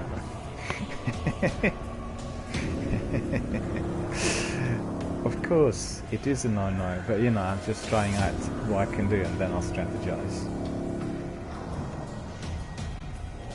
It's all good. It's all good, boys. We are getting there. We are getting there. In fact, when I played Warlock, I couldn't finish it because I was underpowered, and then I had Ipto, I think, coming in. Ipto came in. Ipto is a community member from Norway. Taco says, don't worry too much. You know what? I never worry about Destiny, so you needn't worry. It's all good. It's just when you know, the trouble occurs, in fact, you guys will know this, when you play the game on a longer stretch, so I have a stream which is quite a few hours, then it becomes a bit annoying if you're being, you know, if you are doing it right at the beginning. So as you can see, the stream hasn't been that long, and that's all good. But when you have this sort of mission, I tell you, the biggest problem, or the biggest kind of troubling factor is you have a stream which is 5 hours long, and you time it, let's say for instance 7 o'clock to 12 o'clock, and you want to finish it around 12, and this mission kicks in 20 to 12. That's annoying, because you want to wrap up at midnight, and then this mission is not allowing you to do that, you know?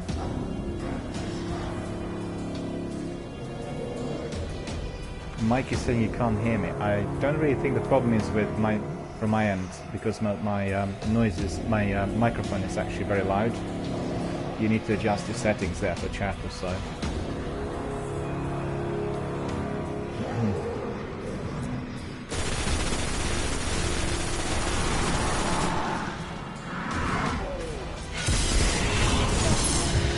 Like I said, it's the music. Yeah, in this mission the music is quite loud. There's nothing I can do about that.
Two witches have been destroyed, so that's good.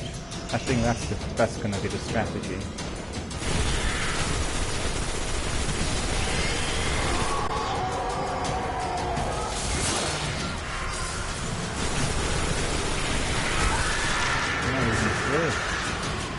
Alright, that's not too bad. Just one left.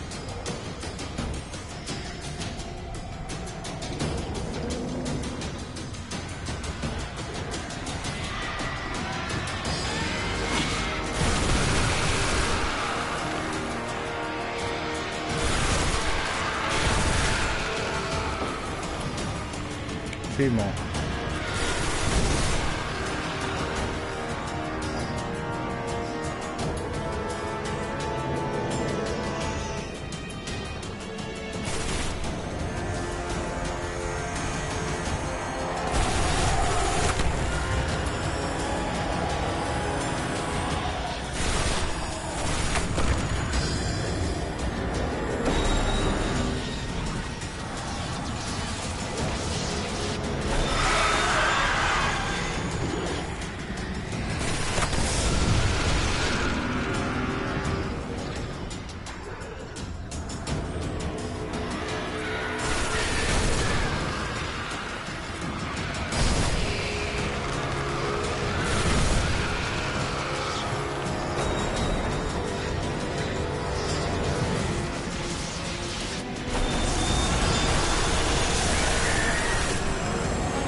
Oh no. No.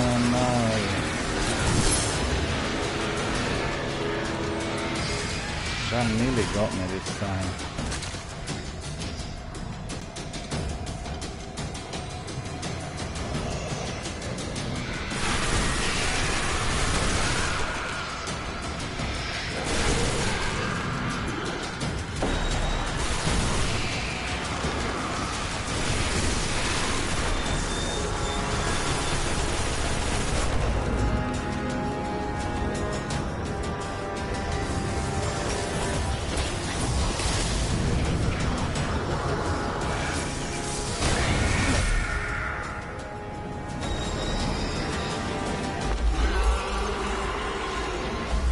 Crystal. Destroy it. Right guys, the crystal is there. What do I need to target? What section of the crystal?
Right from the beginning. Right. This game has a cheek, you know.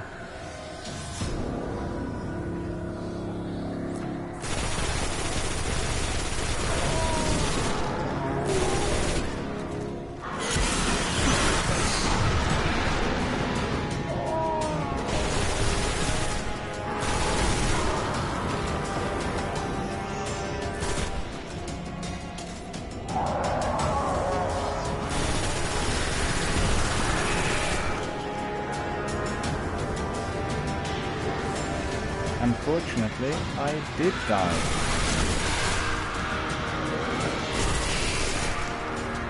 What can I do? I just died. I don't know what killed me, to be honest with you. I was doing very well.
Two witches. How come there's two? I killed two.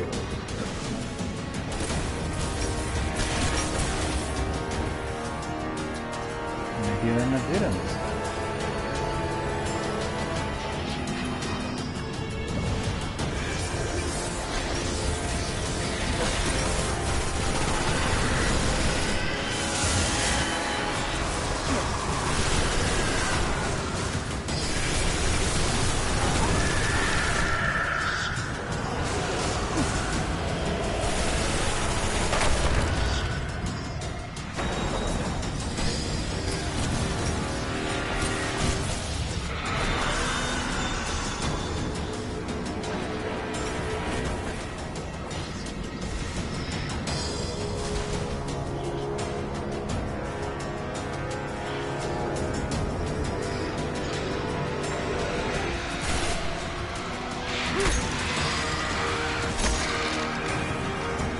I don't believe I have got no more ammunition.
Right. Crota's soul is banished. You have given me the gift of vengeance. I thank you. And even if they don't yet know it, the city thanks you. Madam, we completed the mission after a lot of difficulty and many casualties, but we had won, and we are coming back home. Over and out. We are the victorious few. Let's have a look what my friends were saying. I'm so sorry, Taco and Mikey. I was sort of trying to focus on eliminating the witches, and obviously I worked out that eliminating 3 of those was the priority, so I worked out how to do it. But you know, when I started the mission I was underpowered, so my golden gun didn't work really too well, and that was causing some delays with action. Look at that, 475 kills. Well, I played it for a little while, right? 1 hour and 50 minutes. Well, that is a bit of time. The Awakening. It's probably most of my time in this broadcast. And we'll just go back in the orbit to make sure that we have no interference. Mikey was complaining he couldn't hear anything, but principally there's a lot of noise, not music, in this particular mission, so that might have been the reason. But generally my mic is very loud, so I can't be increasing it more, because you know it will be interfering with the actual sound as recorded on Twitch, and as you know everything is then archived, so I can't, you know, it's just then it's bellowing and I can't really do that. But on the other hand, the trouble sometimes is if I decrease the generic music on the game, then some viewers who are there for the game complain, you know, so it's a fine balance between the two. Destiny actually does have a lot of missions with the amplified music and sounds and all of that, so let me just have a look at the messages. I'm so sorry I couldn't respond immediately, but you know, I had to really want to finish the mission. So let's have a look. Taco said, remember you can switch to your shotgun at really close range. Indeed, I'm not that generally keen on shotgun, you know, I use other weapons which I find more effective. Mikey said, go and get the witch. And Taco said, this is the one thing I love about Gunslinger, the chain of oil buff, which makes reloading faster for a few seconds and a precision kill. Mikey says, don't die now. Well, I like that when you're kind of cheering and, you know, you really don't want me to die. I love it, the streamer. And Taco said, never get close to those exploding thrall. Well, they're a real menace. And really, even if they are at some distance, they're still producing some damage. And they're actually quite resistant to some of the ammunition, unless you're really highly leveled up and highly powered. So early in the game they're very damaging. They're a bit like a cluster bomb, you know, in real life, because if you see cluster being dropped, it has like 270 droplets or bomblets, you know, in that cluster, and depending on how close they fall to you, obviously then you'll feel a lot of pain or damage if you're very close. And that's exactly the same with them. They're a bit like a walking cluster bomb. And Mikey was saying, no, you died. Unfortunately I did, but at the end I won. So, and it was annoying. You've seen that I died literally as I destroyed the crystal, you know. It was literally at the very end, and then the game just brought me back to the beginning of the mission. But you know, Taco says, cursed thrall, whenever you're fighting hive enemies, always listen to that sound, they make the kill so quickly. Yeah, that's true. The trouble there is that in this mission, because there are 3 witches, these guys come in waves, and really the game algorithm is quite good, in fact. And as you could see, they were attacking me then from 3 different sides at some points, if 3 witches are still alive.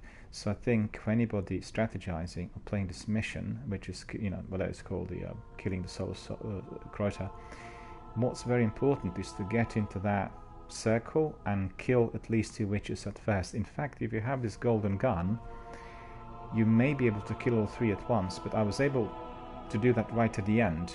I killed 2 of them, and then the 3rd one didn't take enough damage with a shot because they were a bit, you know, further away. the golden gun worked with 3 bullets on 2 of those, and that was literally key to success. Once the witches are gone, then you know there are few enemies coming at you, and then it gets easier. But the crystal's also quite resistant. I couldn't get any rockets for my rocket launcher. If I had my rocket launcher with, let's say, 4 rockets, I do the crystal in in literally 10 seconds. But there were no rockets. It was just like 1 that I could collect. What else? Let's see. Don't stand in the poisonous gas the witches make. Takes away your compass and damages you. Yeah, it slows you down, damages and everything else. I was sort of running around the actual central section, but initially I just came in because I wanted to be literally quite close range.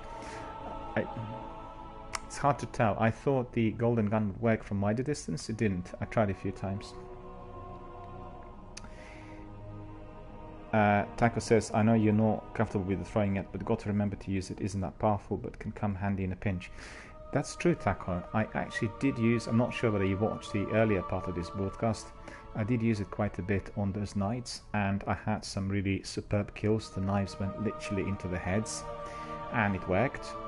So it is literally a very close range weapon, so you have the choice between the knives and maybe shotgun, and obviously you will be familiar as you've been watching my streams now for months.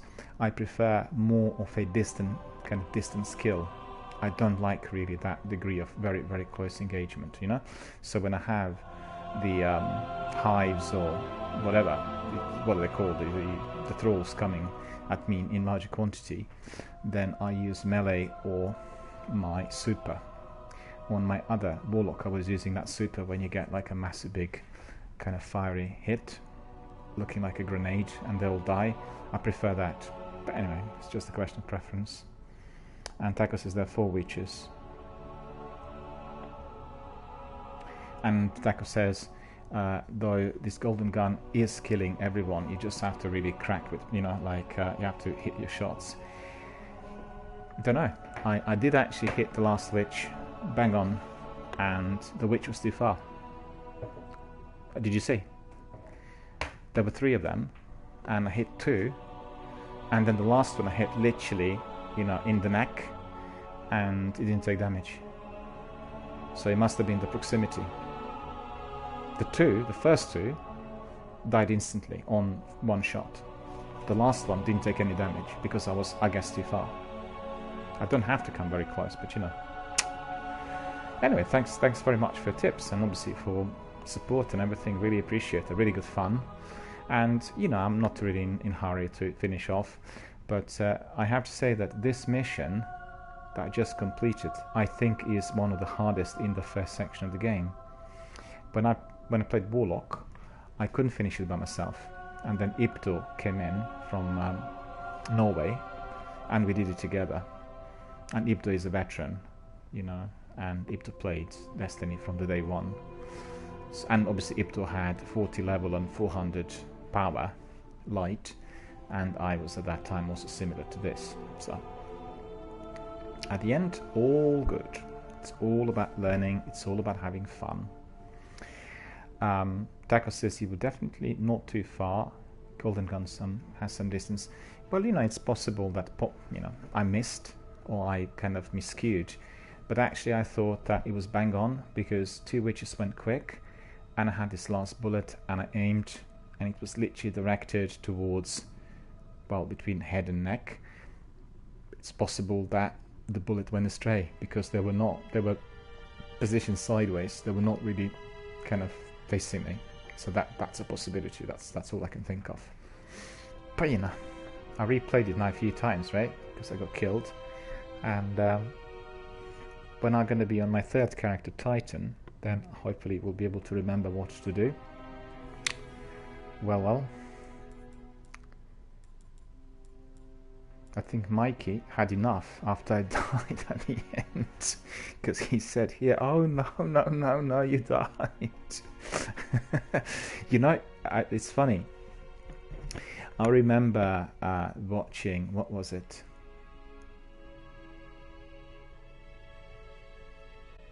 It was a horror film. It was quite recent, a year or 2 ago, and I went to Pictures, and there's this, what was it? I'm trying to think which one it was. It was one of the scarier films that would have come in the recent years, and it was actually very good horror. And there was somebody in cinema who was like so immersed in the activity on screen that he kept shouting when, you know, one of the protagonists was coming into any of the areas where the killer or the assailant was. He kept shouting, "Don't go there! Don't go there! It's too dangerous! Walk away!" And he was like literally cheering the protagonist, you know, the lead character. It was so funny. This used to happen on John Carpenter's Halloween many years back. You get people sitting in the front row and screaming and, you know, that sort of thing. You guys probably would have seen Halloween, so you know what I'm talking about, so to speak. And you know, there would be people literally shouting at the screen, "No, don't, please, oh no!" And then when somebody died, they would scream and cry. And this is what you call really being totally immersed in your silver screen, right? But these games could be the same. I think there are some games which are more immersive in terms of how you identify with the character. I can tell you a few examples. The Last of Us is like that. Right at the beginning, when the lead character's daughter dies, you really are kind of, you know, feeling terrible because you really loved her from the word go. She was actually the lead right at the beginning of the game. Mass Effect is the same. I guess the games that have more of an RPG element in there, where you really kind of bond with emotions, you know, that sort of thing, at least for me. Taco says, reminder, when hip firing with the golden gun, the circle slightly to the left of the gun is your reticle, so you have to point that. Yeah. Actually, to be honest with you, I've not fired my golden gun from the hip at all. I always aimed, and generally it's bang on. I missed maybe 2 or 3 times. And I missed because the enemy was very close range and they jumped and that sort of thing. And I don't really shoot from the hip when having golden gun because it has super. It's a very powerful weapon, and, you know, I kind of tend to use it as precisely as possible. That's the idea. Got hand cannon loader. That's pretty good. Make it much quicker to load my guns. Pulse fire rifle ammo. There we go. And then we have some boots. 90. Okay, that's better. Oh, look at those boots. They're yellow. They're not particularly pretty to look at, but I think they are quite powerful. Taco says you did a few minutes ago and you tried it first time you obtained the super. I don't recall. Maybe it was my error. I just think that I was aiming every time. At least that's my recollection, but I might be mistaken. If you've seen me doing something else, well, indeed, I had not spotted it, you know. That was the action, as you would say. Okay, so that's upgrade damage, and we have focus laser. Okay, we'll put the middle one. It's the best. It's for by the distance.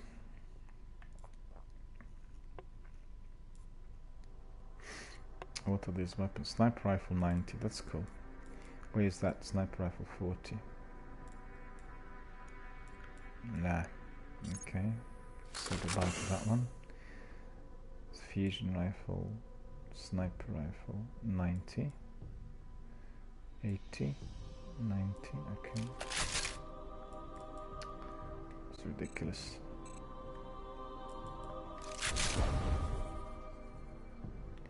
$80, 47, 62, 90, 90. I see, so we don't really need that one either. Fusion rifle 90, 62. Okay. Don't need that one either. 85, 85, right? Don't like this pulse rifle at all. But we'll keep it just in case if we need to test it on some of the enemies. We'll see. 90, 70, 70, 85. Okay. So we're squared away there. Taco says also don't waste material and glimmer on perks that don't directly benefit the guns or gameplay you use, example being hand cannon loader. Handgun? Why is that not beneficial? Hand cannon loader, let me just have that.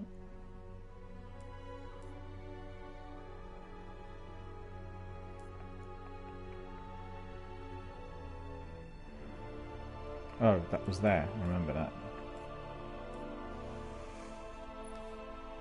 This one, right? No, that's pulse rifle ammo. No.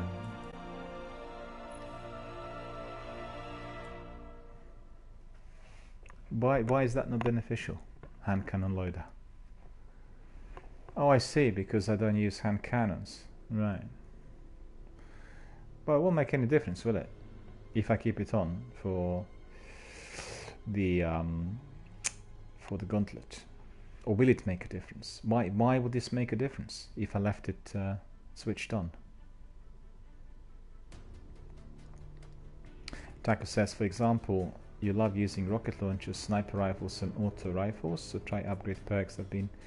Yeah, but I do that. You know, I do really look for the perks which are the very best for my weapons. But how will this perk affect my perks on rocket launcher or on sniper?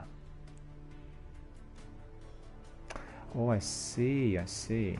So if I'm using them, then I'm also wasting glimmer and materials, which you struggle with on your warlock. No, I didn't. I was never struggled, but I was just learning on how to use glimmer and materials. You know, I mean, I've sort of, as I progressed, I figured, and I was in fact completely topping it with glimmer. I had 25,000, and then I couldn't really collect any more. So any glimmer I was given, it was simply not loading because I've topped it. And I've come to this character with 25,000 glimmer, so I wasn't short of glimmer really, but I guess early in the game I might have been, and also with materials I might have been, because I purchased them from the gunsmith a few times. You know, I don't know. But you're completely right in saying that I have to pay attention to the perks for my favorite weapons, and sometimes when I go offline I need to really re-examine what perks I have in order to make sure they're always the very best. That's absolutely the truth, and that really is something I need to do. And also said a few times in my broadcast that I have the usual drill, which is kind of applied to all FPS games. But the thing is, in this game you have got also this section where you look at ammunition synthesis, you know, heavy armor, and I keep forgetting it.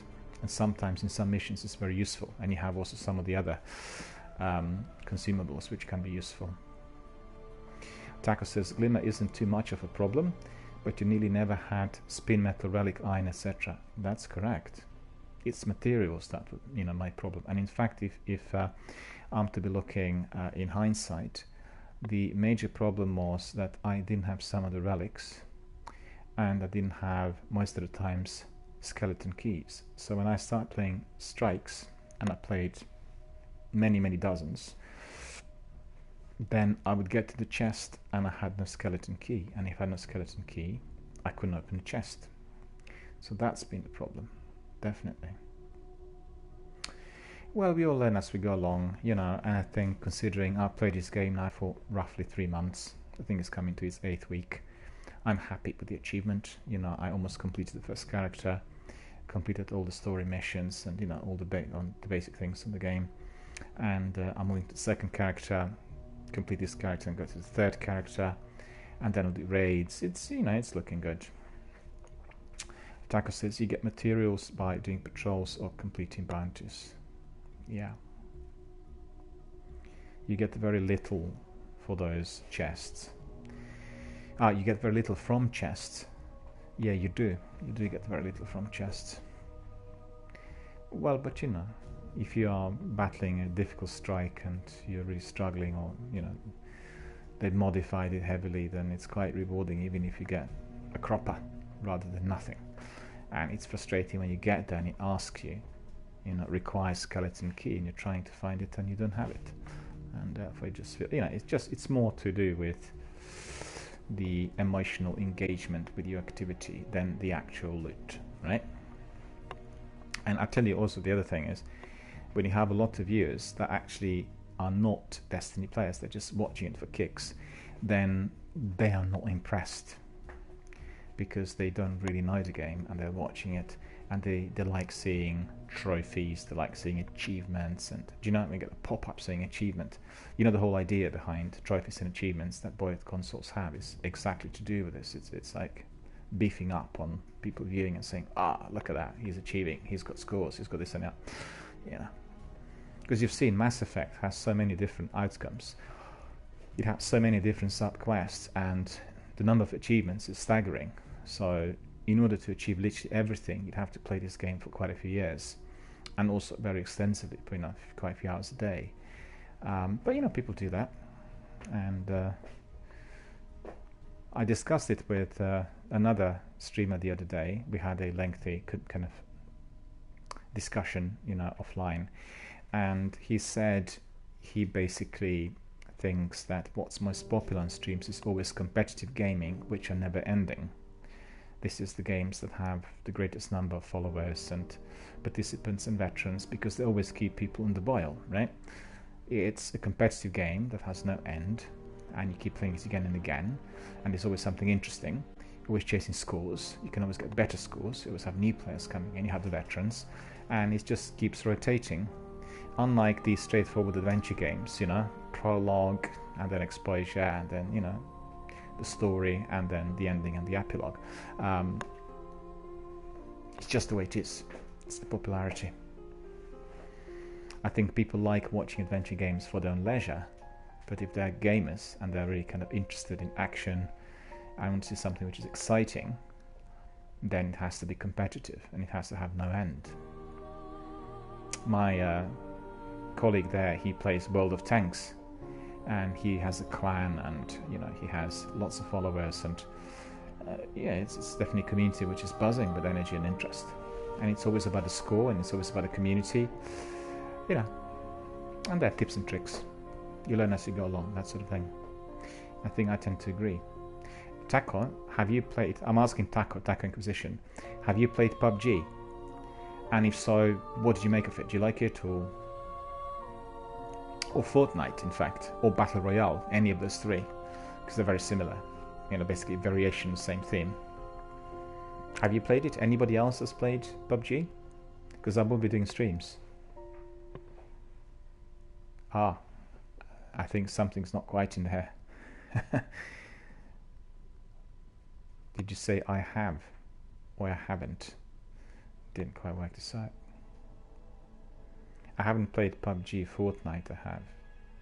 Well, they're similar. Fortnite has got, you know, perks and bits which are maybe more family friendly, whilst the PUBG is closer to Call of Duty, but it's basically your cutthroat battle royale, and it's very sort of close to real life.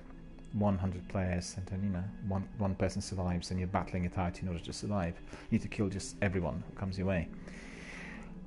But it's good, you know, it has different maps, and I find it interesting, particularly from the point of view that the replay is never boring. You're entering the same map, you know the territory, you're doing a similar sort of thing, but you're actually facing different people, and people behave differently, and this is where the basic difference is. Some people you can deal with, you know, quite easy. With others, there's a lot of problem, and they're using different tactics to get at you. Some will try to hit you with a vehicle, others will hide, the third ones will hit you head on. Some people try to use heavy weapons. It's all sorts, but principally it is a stealth game, and most people are approaching it as a proper FPS, which is non-stealth, and I think this is where they, on one hand, maybe fail, on the other they get their adrenaline. And I did find that the strategy where people kind of sat on the circle, you know, the blue circle, which is sort of closing in, is basically the strategy that really works with the veterans. Because what happens is the guys that are racing it, they come to the central section and they're not watching the backs, and those guys come from behind, you know. Did you like Fortnite? Did you enjoy it? Did you find it interesting? I guess it is simpler than Destiny, but it has some similarities, right?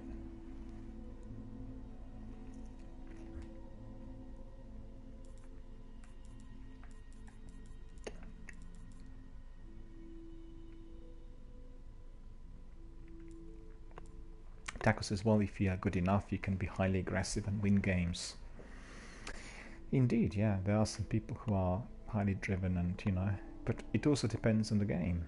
You have some games that perhaps overstimulate aggressive approach compared to those that require strategy and tactics, and that's probably the basic difference between the guys that are playing, Hearts of Iron or the tactical strategy PC military games and those who are into the, fiery FPS. Taco says, Fortnite is fun, different than Destiny, but really like it as well. Are you playing it on PC, Android, or PS or Xbox? What platform have you used for it? Because PUBG and Fortnite can be played on Android as well, and it's absolutely fantastic fun if you play it on tablet. They have really, really easy controls, probably the best ever invented, and really smooth gameplay and everything. I played PUBG on my tablet for 6 months, literally every day, lengthy sessions, and it was astonishing. It was so enjoyable, but there were some really good guys in there as well. It was very hard to get clear, frequent winners. I was always somewhere within the range of first 4 to 5 most of the times, but then I'd be hit right at the end. Taco says PS4, would love to get a PC though, much more competitive. Possibly, but I can tell you that the majority of people played PUBG on PC, which obviously was initially, the game was originally released on PC, it was a PC game. They then converted to, or they tried Android, and all of them said that Android was a lot better. It had better graphics, it had better controls, it was easier to use, and it had lots of in-game stats and slides and bits which could be instantly posted and used, It had very good kind of slide selection of achievements. After every mission, you get like a spread, a screenshot with graphics and everything, and you literally just click and you can post it to Facebook or Twitter instantly and just add your comment. It's so easy, and it's always at the end of your mission. And then in addition to that, it had a different kind of layout with stats, and they were better than PC. So overall, the reception on Android was probably the best. Not on the phone, but on tablets. Phone will have a screen which is too small. But to be honest with you, there were people, I actually investigated that because of some of the things which were happening when I, during my gameplay. There were quite a few people who were using the most expensive phones, so that'd be like top-notch Sony Xperia and iPhone and that, and then they wired up the phone to their computer, I don't know how they've done that, but there's some way of doing it, and then they had the capacity to kind of play that way, and I don't know what the game was, but I'm just telling you what the feedback was. For myself, I've not played it on PC, I played it on Android, so I couldn't compare.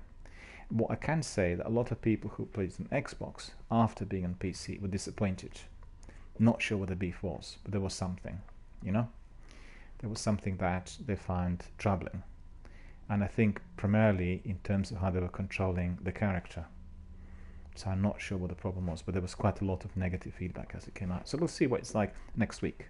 It comes out on PS. I think it's on the 4th and the 6th. And then, we can try it and see what it's going to be like.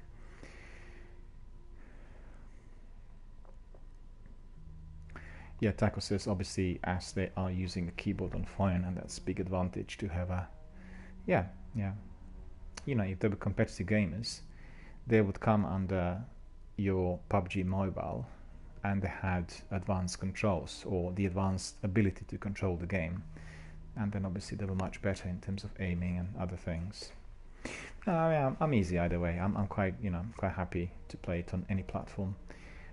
but it's just the feedback. You know, when you're a streamer and you get lots of feedback, then you hear lots of different things from different people. And basically the community view was some things were the best on mobile.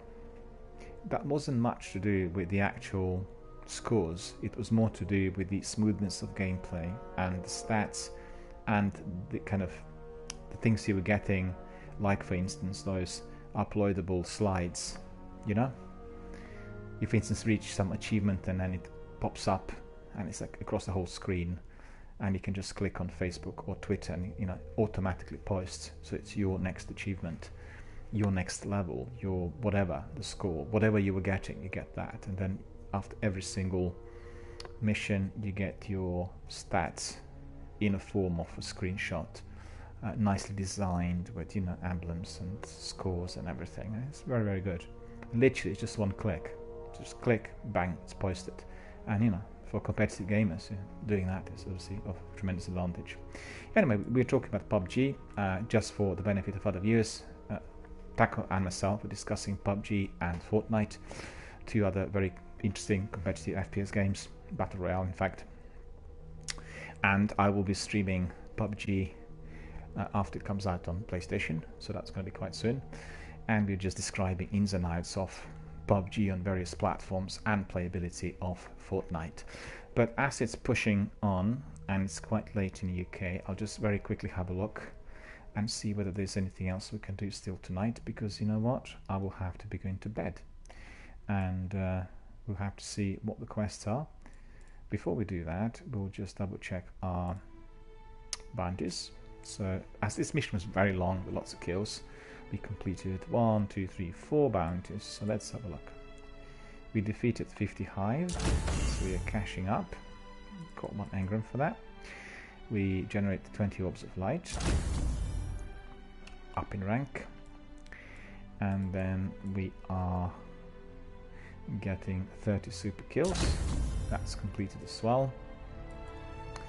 And then earned 10,000 points without dying. Well, look at that. I did complete that, so that's awesome. So I should get a lot of experience. And Strange Queen. So these have been completed. 2 of those are still pending. And we are going to see what we have to do. We need to talk to Eris. So it means we are going back to the tower. But before we do so, we also have... oh, look at that.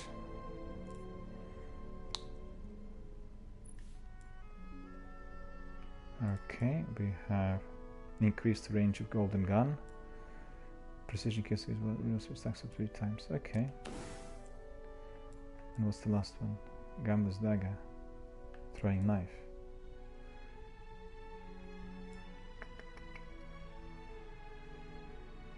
We have to try either of those two. Back to Destiny. Taco says the gunslinger subclass is all about precision, 3 golden gun shots, so good to make your aim count, buffs for getting headshots. Yeah, have you tried those 2 perks? 2 perks on golden gun here are Chain of Woe, which is precision kills, increase weapon reload speed. So if I enable this one, I'll get precision kills and I'll be increasing the weapon reload speed. And the other one is increases the range of golden gun, which means probably firing from a wider range of, you know, from the distance. So which one is your personal preference? I can try obviously either of those 2 or both of them. Which one would you prefer? The one increasing the range or the one doing precision kills? Man, it's been a long day. Or at least it feels like that. Yeah, I thought so too. Precision kills are better with that. I think I personally prefer Chain of Woe as well. I think while there's maybe for the next mission I'll just test the other one. But having the faster reload speed and also precision kills, I'd say is of essence. Let's see, shotgun, crowd control kills with this weapon, grant bonus damage for a short time. Well, we'll see whether it will work. Jester, rocket launcher, several we have here. Feeding Frenzy. Yeah. That will increase reload. More predictable recoil, enhanced blast radius, reduced velocity. And what's the other one? Less recoil penalty to blast radius. Okay, we'll take that. An aggressive launch is better for the Jester. And then we have that as well on our helmet. 91 defense. Snake line. Incisive maintenance, causing damage with a melee attack, reduces your grenade's cooldown. Alright, look at that. I love the outfit. That's just awesome. But you know what? If I'm wearing this helmet, how on earth can I see or breathe? Is the question. Let's go hold there for respirator. There's no respirator. His face is covered. His eyes are not, well, accessible by the looks of it. So a bit weird, isn't it? When switching perks on weapons and armor, look at how it affects the stats displayed above the perk peaks. Where? Down here. Defense, intellect and stats, that sort of thing, right?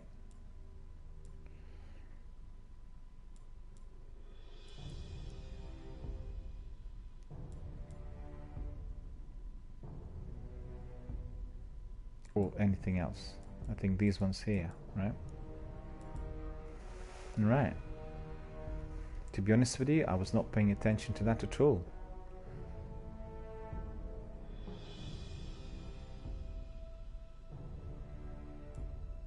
Yeah. Let's see. I can check out some other perks and other weapons.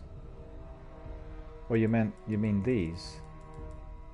Well, I always check that. This is very important.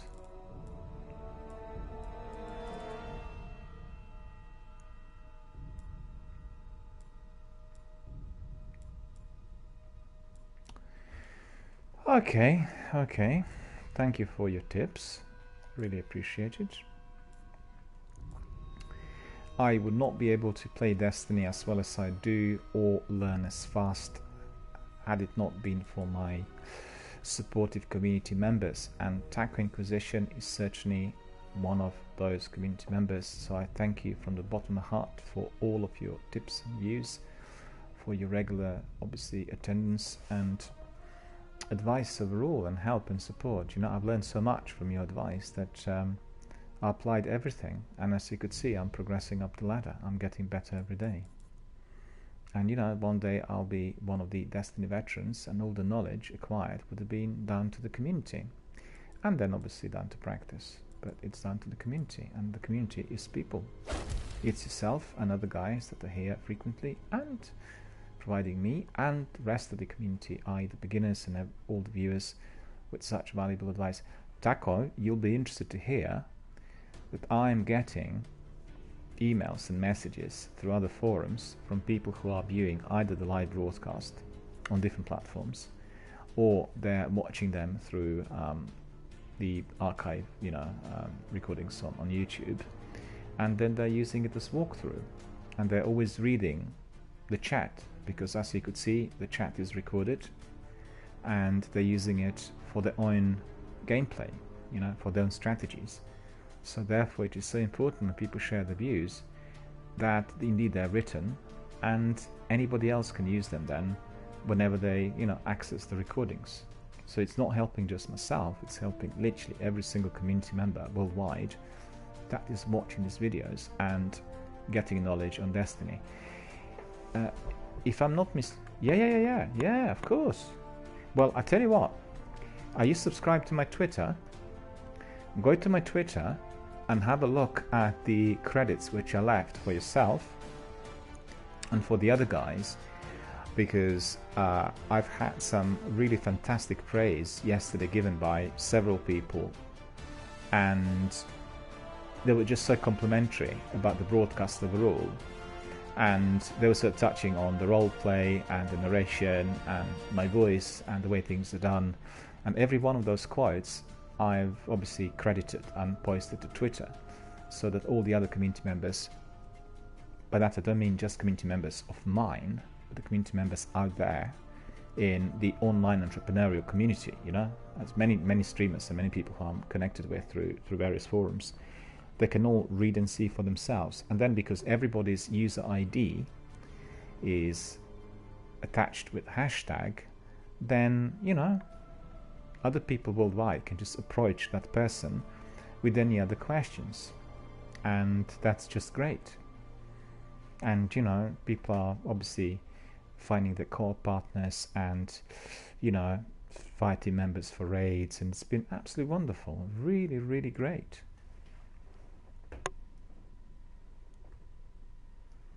That's really what community is all about. And if there's one thing that's attracting interest, then obviously it is that degree of attention given to the community, because you probably would have seen with some of the stuff on the net, you get competitive players that are really focused on their own score. And I think for me, the greatest benefit of being a participant and a viewer of Twitch streams is exactly in the opposite direction, which is being able to communication. They're those two critical issues, and, you know, the most important aspects of both streaming and participation. So this is where people get the very best of knowledge, by talking and sharing and being supportive. Okay, let's just wrap it up. We need to go to Eris Morn, and she is in the tower. But before we do that, we'll just have a look at this achievement. We got some rewards by the looks of it, and we'll have to look at what we've got. There, insuperable, 109 super kills, defeat enemies with your super abilities as a hunter. So that's completed, so that's awesome. And then we can go back, and I think we can claim a reward.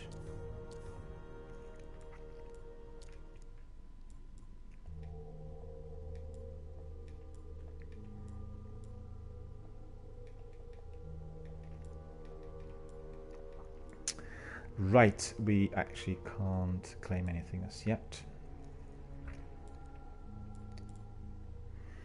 So that's all done. You're coming back to Taco Acquisition, just have a look on Twitter.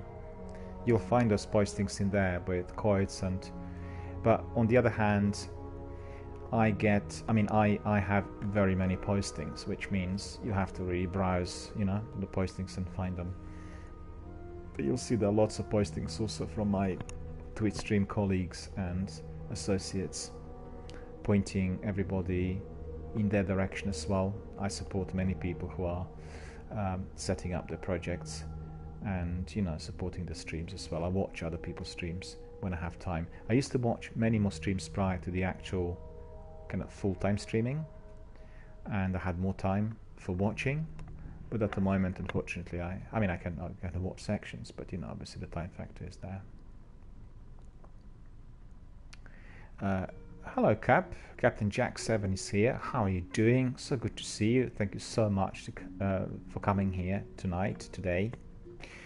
I'm just about to wrap up, and I did see all the postings. Yes, I did, and not just Bungie, but also from Destiny the game, you know, because they do postings together on Twitter. I got everything, and the videos and the information is absolutely awesome. In fact, very, very good you reminded me of this, because I forgot to mention it at the beginning of the stream, and we will do that actually right now.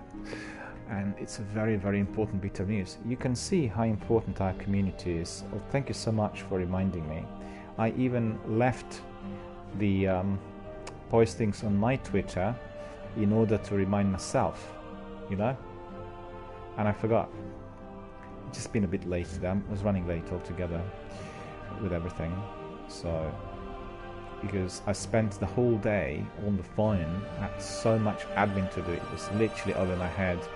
And I'm not sure, guys, whether you're living in, you know, big cities, but for us living in London, which is obviously a major, you know, global capital, you have something as simple as a basic inquiry with some sort of service, and it will take you anything between 45 minutes to 3 or 4 hours to get something basic resolved.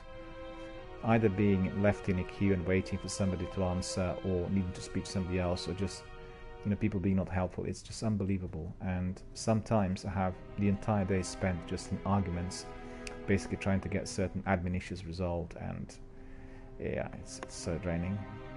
It's just gone from bad to worse over the years, unfortunately. Too many people, relatively few services, and very few people employed. You know, it just simply can't work properly. It was astonishing today. I discovered that our biggest provider for, you know, phone services, British Telecom, had basically dispensed with customer service over the phone. It's a bit outrageous, isn't it, when you say? You have the company that owns the entire cabling and network for all other providers, and you cannot contact them by phone. You have to be using frequently asked questions forums on the internet, and then they might be getting back to you in due course. It's just absolutely insane. Anyway, I'm digressing, and I need to be looking at Destiny and those details in there, which basically are to do with Bungie.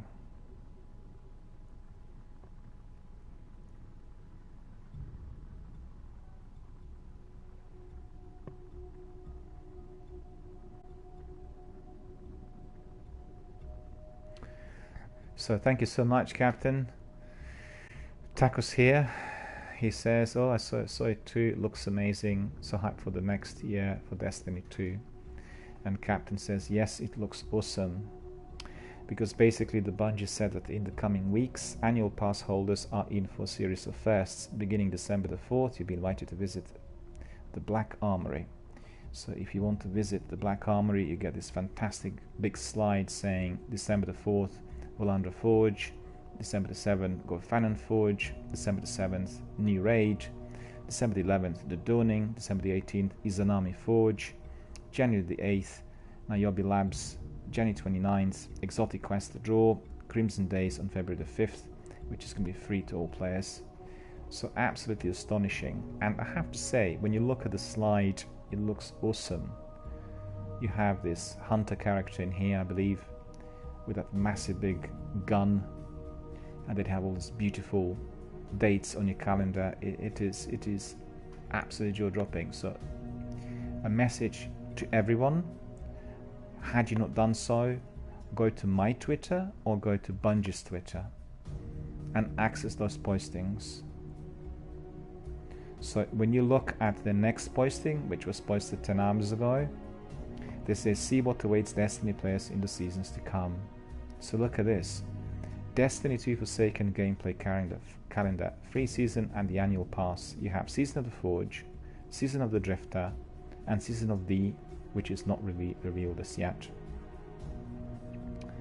You have December to February, The Dawning, Power Increase, New Vanity Rewards, New Triumphs, Lore Books, New Rank Rewards, Black Armory, Weapons of Gear, Exotic Quest, New Triumphs and Lore Books, Black Armory Forges, New Raid. Unbelievable.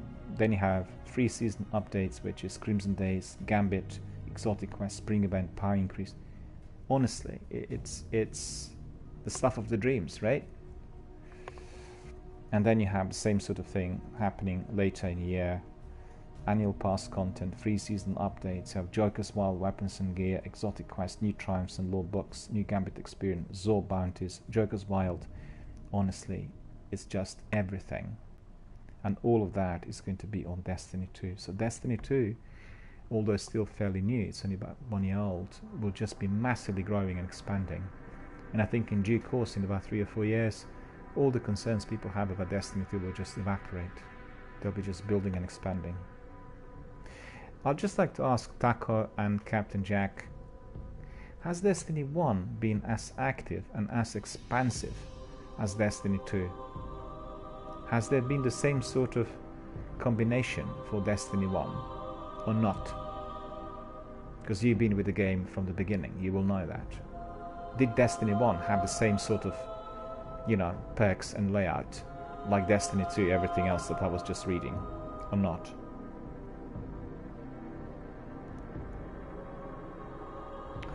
What Captain Jack said, for the benefit of other viewers, is that Bungie had posted a short interview with one of the leaders in their development team, and he has been basically describing that with the beginning of Season of the Forge, Bungie developers will go on the record about new challenges, rewards and special events that will be obviously prepared for your Guardians, so there's a lot more to come.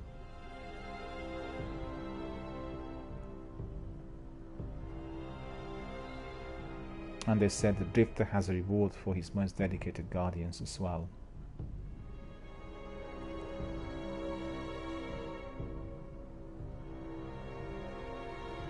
Are you guys doing Season of the Forge? Because it says that it began today, and with it you can have new Crucible Pinnacle weapon. Taco Inquisition says that's the answer to my question. Destiny 1 didn't have anything like this recently. Destiny 2 has kind of taken over since release of Forsaken. Though there used to be a lot of hype for Destiny 1 when Taken King and ROI came out. Captain Jack says, not really, I mean it was more streamlined. Yeah, I thought so. It was more conventional. It was more basically down to the DLC and the content which you purchased and all this. This is a different ball game. But then let's not forget Rise of Iron. Yeah. You know, I'm just a bit tired. My brain's not working anymore as it should. What I was going to say is Destiny 1 would have been planned and developed between, I think, 2010 and 2014. So it's an 8-year difference. And it's been about more than 4 years since its release date, and the gaming community and the gaming industry kind of moved into a different direction, which is exclusively towards the downloadable content. So producing these calendars and all these perks is more advanced. It's the next stage, you know. That's the way things are going to be in the future. You'll have with Destiny and, you know, games like Halo, these types of calendars that are going to be bringing in goodies, and people will pay your annual passes, a bit like they have, you know, annual pass for football matches, and they get all the goodies then bit by bit. And Bungie says Bungie's overdoing it now to win people back for the mess ups in year 1. And Taco says absolutely, exactly, they want their old fans back. Yeah, I think that is probably quite correct. But then, you know, the difficulty they had literally with both of these games was the pre-release reviews, and in both instances the pre-release reviews were very bad, and quite frankly I think that pre-release reviews should be banned, because I've spotted, as you know, I run the channels on the film industry, as well as now on video gaming, and what you spot with films in particular is that you get fantastic new films, particularly from the independent producers or independent production companies, and they're completely slammed by so-called pre-release reviews for no reason at all, but some sort of rogue competition element. And then those films get very little marketing budget. The pre-release reviews are usually done after films were screened at festivals, you know, or 6 weeks before they're released. And there are serious problems then for those films. And I guess in the gaming industry, considering that Red Dead Redemption 2 made $725 million in 3 days, this element is very pertinent. So Destiny was fighting that, you know. They really fought the lack of investment, and I think that with the problems they had, the quality gaming is just, you know, the quality that initially perhaps things are not working out, but they're very receptive to the community, and then eventually, just like you said, if you're providing annual passes or add-ons, people are being brought back in or brought in, you know, for the first time, and things begin to work. I don't know whether you guys have been following the developments with Fallout 76.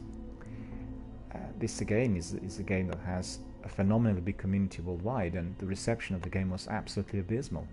I mean, not by the gamers, you know, those people that bought the game are playing it, but there seem to be lots of bugs. And I don't know whether you've seen today, they're reporting that some character now in the game is turning out as a monster who's walking around in the underpants, in diapers. And they were having a lot of fun just by playing the character, but they couldn't get rid of him. And these kinds of things. So it causes a lot of negative publicity. And I'm sure that the teams will work on this day and night to resolve and to create new content. And then eventually, Taco says, not only that, starting out there were quite a few glitches, or just it did not live up to people's expectations. They felt cheated and something else as well, but it's not really printed in here. Captain Jack says D2 was initially made for hardcore players, only casuals. I'm not certain what target audience they made Destiny 2 for. My feeling is that because they've been remastering and doing backward compatibility for Halo, and they focused on the Xbox platform, they probably wanted to create something sooner rather than later that has that RPG element, in order to dragoon in people who love RPGs. So it does have, when for a new entrant, you have this element of FPS and RPG, which is kind of blending in well. But if somebody had played Destiny for a few years and went through all the hoops, then he may find, if he likes that kind of concept, the RPG element very intrusive. And it has a lot of cinematic cutscenes, it has a lot of dialogue, it has a lot of humor. It is a very different game. It really is. A bit like with franchises on big blockbusters. You have, for instance, Spider-Man 1 and Spider-Man 2, and then they could feel like completely divorced if another team is working on it, or on them. So that's the trouble. In fact, Spider-Man is a good example, because the recent version of Spider-Man, the one with Andrew Garfield and Emma Stone, the first one was terrific, probably one of the best ever made, and then the second installment in the franchise was absolutely abysmal. It was unwatchable. They just tried to cram in so much action, and it was like 2.5 hours, 2 hours 20 minutes of constant battles and all sorts, and very little story, and the characters were unappealing. The connectivity between the lead character and his girlfriend just completely fizzled away. It was nowhere near to the quality that the first film had. And I guess in this video game you can go back and you can correct it, which is what had happened with Rise of Iron and The Taken King, DLC, concerning Destiny 1. But with a film, once you've done it, it's gone. There's nothing else you can do. There's no way of adding something to it or changing, and that's the trouble. It's a very competitive industry out there, and I'm kind of unpleasantly always surprised by the quantity of skullduggery and rumour which is being constantly spread. It's all down to the investment. The investors, they like rumours.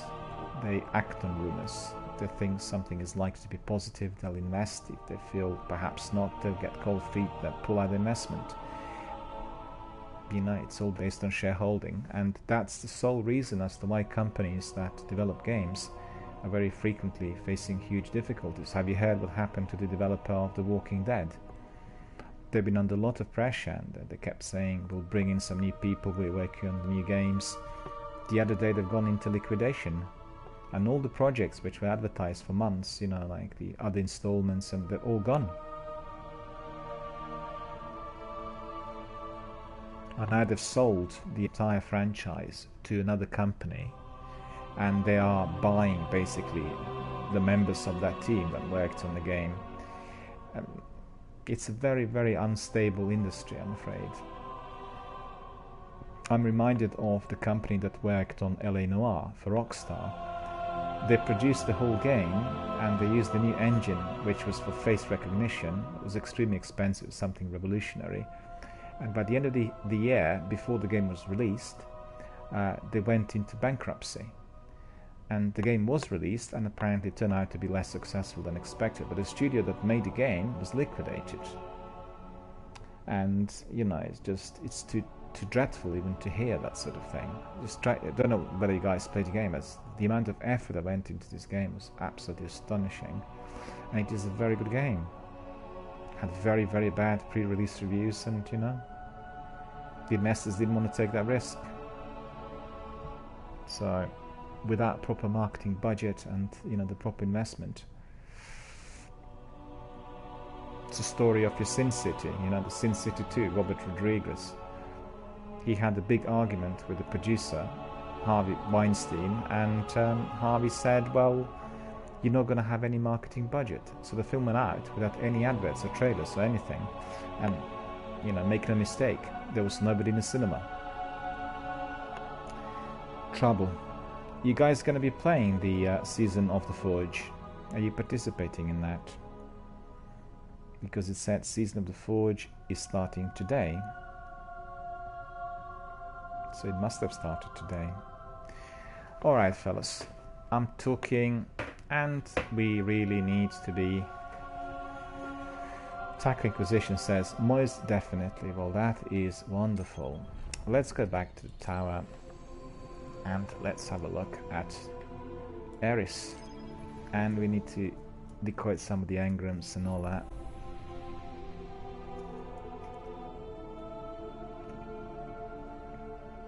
You know, I really love the fact that you guys keep coming back, and I don't know whether you've looked at some of those postings on Twitter, but I've had some guys coming in, I think it was a couple of weeks ago, and they said that my channel is basically a beacon for Destiny 1. And I said, I'm really surprised you're saying this, because I've not been streaming Destiny for very long, right? And they said, well, you are a very regular Destiny streamer. You are streaming every day this game. And everybody who has something to do with Destiny comes to your channel, because we talk to those people before on other channels, and they're always coming to you. The fact that everybody who is really into Destiny and belongs to the veteran group is coming to my channel. So that was fantastic. And the person who was providing me with, you know, the praise, he said he actually watched my channel for a while, and therefore he had spotted the people that were coming in, and he said the quality content, the comments and the contributions from the community members was the best. He said he was able to learn or remind himself of certain tricks after reading the comments on chat and listening to me when communicating to you guys more than anywhere else. And that was phenomenal, you know. It's like a really, really, really tremendous kind of reward for me, and it's a wonderful praise, right? But it's actually completely generic. He's somebody who I do not know personally, or, you know, somebody who I don't think even follows my channel. But, you know, he spotted that, noticed it, and I think now he's one of the members of our community. But at the time, he was just sort of excited that he actually had found a beacon for Destiny 1. And he asked me, can you please not kind of work on Destiny 2 too much? I really want to see Destiny 1. And I said, of course, we'll have Destiny 1 as the backbone. But, you know, we'll play Destiny 2 as well. And so, you know, it was very, very good. Taco says, wasn't able to log on today, but tomorrow I'll be grinding for the weapons and stuff. That's terrific. That's terrific. I mean, I want to get into that, lads. I want to get into that. So I'll have to progress literally with Destiny 2 as well. But I've been streaming Destiny 2 less because the community was very quiet on Destiny 2. On Destiny 1 I get everybody coming, you know. And I don't like solitary streaming. It's not my kind of jazz. I don't stream or play games just to be doing that by myself and having my own kind of entertainment. That's not my jazz. It's all about communication, you know? So maybe in the future we'll have to see. Maybe when I start playing strikes or raids on Destiny 2. I don't know, we'll see. And I've done consecutive streams of Destiny 1 and 2 per day, and Destiny 1 was just stopping it all the time. People were just coming to Destiny 1, you know? Find it more interesting and more replayable, just the way it is. So Captain Jack says, I'm locked in for $80. I'm playing 8 hours a day every day. Oh, blimey. Of Destiny 2. That's fantastic. Terrific.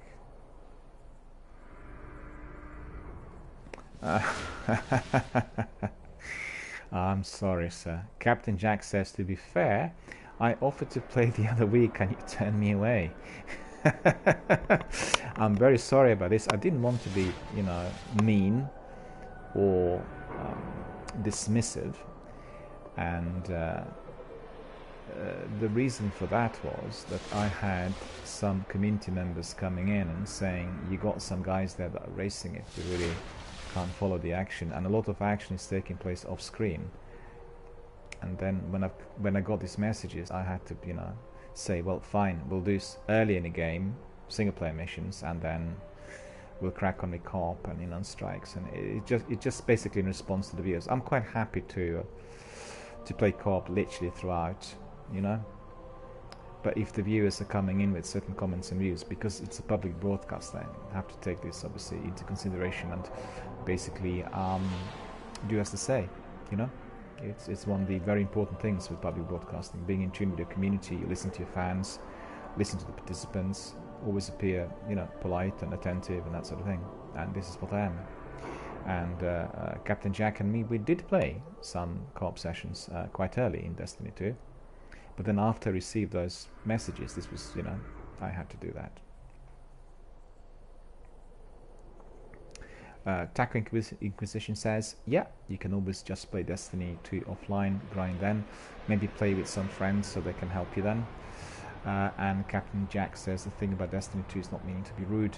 People are trying to progress in their own games, so fewer people want to help you, people catch you. Okay.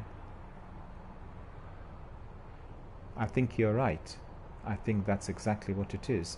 And I think people are still, because like you said, Destiny 2 is very expensive, and it has all these other things happening, which we've seen just a moment ago on Twitter. And they are trying to progress in their own game and, you know, build maybe better scores and get a few more perks, maybe more weapons. And similar to myself, I mean, I just said it earlier, didn't I? I used to watch many streams, but today, or nowadays, I have no time at all to watch other people's streams. I can see what they're doing to the voice things, but to be able to watch, you know, lengthier stream, I simply can't. There's no time. And that's exactly what's affecting it. And I think you're right, because people coming to Destiny 1, they complete the game several times and they've gone to different characters, and I think that's the reason they are quite happy to watch and come in to do certain sections. But I'll make it up, Captain Jack. I will invite you for Destiny 2, you know, we'll do certain sessions together, because I'm feeling a bit sort of not happy now that I had turned you away, you know, and all that. I didn't mean to do that, but just that I had a couple of people coming in saying active in terms of co-op. You get sometimes people who always bring in the same crew and, you know, play together. There are pros and cons. You know, sometimes that's the best way because you know exactly what you're doing. At other times it might be feeling a bit sterile or repetitive because there aren't any new strategies approached, and you know. But I did have a few co-op players, and particularly with the younger guys, you know, the teenagers, or they were literally completely forgetting that this is a public broadcast, so they would just go to the target, and then obviously if you're racing it to get to the target, and you have a lot of other action taking place in there, you know, it's, you know the way it works. When you're broadcasting, the broadcaster is the one that people are watching. And Captain Jack says, I mean, I love helping you, man, but I can only do so many adventures and all campaigns in such small moderation. Of course, of course. Captain Jack says, Cap has Gambit matches to win. Well, you also have raids to win, and those raids are lasting a few hours, right? So that's the trouble. Captain Jack says, nah, don't feel bad, I'm not hurt. You play how you want to. No. It's not, you know, I don't like turning people away. But you would have seen on several broadcasts that there are some nights where, you know, a few dozen people come in and ask, do you need some help? Do you want me to come in? And principally, if the missions are hard, and I know they're going to be hard, I always bring in at least 1 or 2 people. And I personally prefer to do co-op for some of those missions with people who already are known to me, or you know, people who were previously my fire team members. And it's not always possible if the missions are easy, or if some people are watching the recordings as walkthrough. You know, I think you know, one of you said earlier I could always play it offline. I can, but I don't think I will, and I'll tell you why. Because I have some people who are watching the continuity, you know, and because every stream is labeled stream number 56, stream number 125, they can go back and then investigate what's done. And what they particularly like is when there's gameplay, and what we are doing right now. We're not doing it during the gameplay, but obviously Cap wasn't here, but Taka was there earlier, and there was Mikey when I played that Soul of Croydon mission. And then you can see that you are communicating what needs to be happening, right? So people watch the broadcast and they're reading the chat, because what you see on the screen is fully recorded, and it's reproduced later on YouTube and Twitch identically, right? So that for them is the free of charge game guide, right? Otherwise they would have to go, you know, and buy one of the expensive glossy guides, which obviously in the past you get for $10-15, and today you will get it as a part of some sort of ultimate edition or special pack. And I've seen that they've done something for Destiny 2 like that. Did you see it?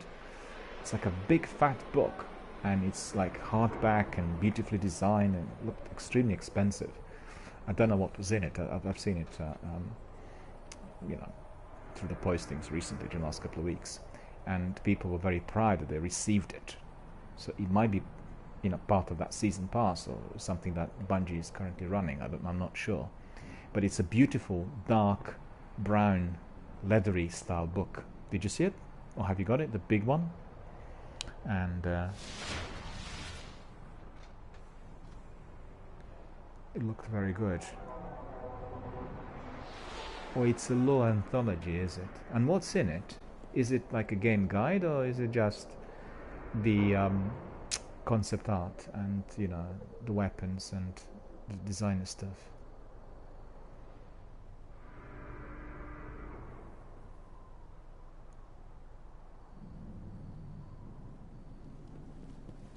Oh, it comes out tomorrow. Well, those guys that were posting, and you know, the guys that were sending info to me, they already received it, so they were basically either pre-ordering or, you know, receiving it for whatever reason earlier than others. And that was one of the things. That's terrific.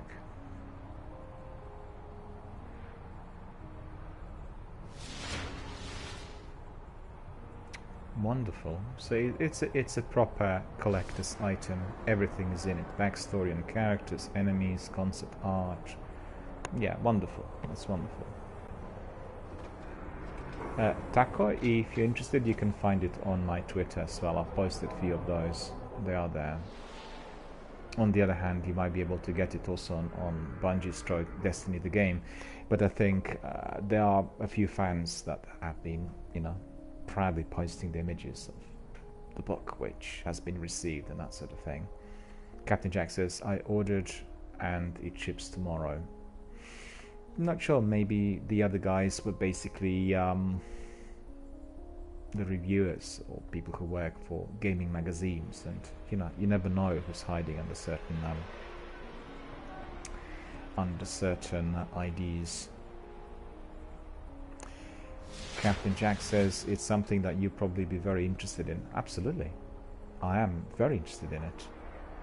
Well, in fact, if you receive it tomorrow, in a couple of days, maybe, you know, take a few snaps and then send them to me.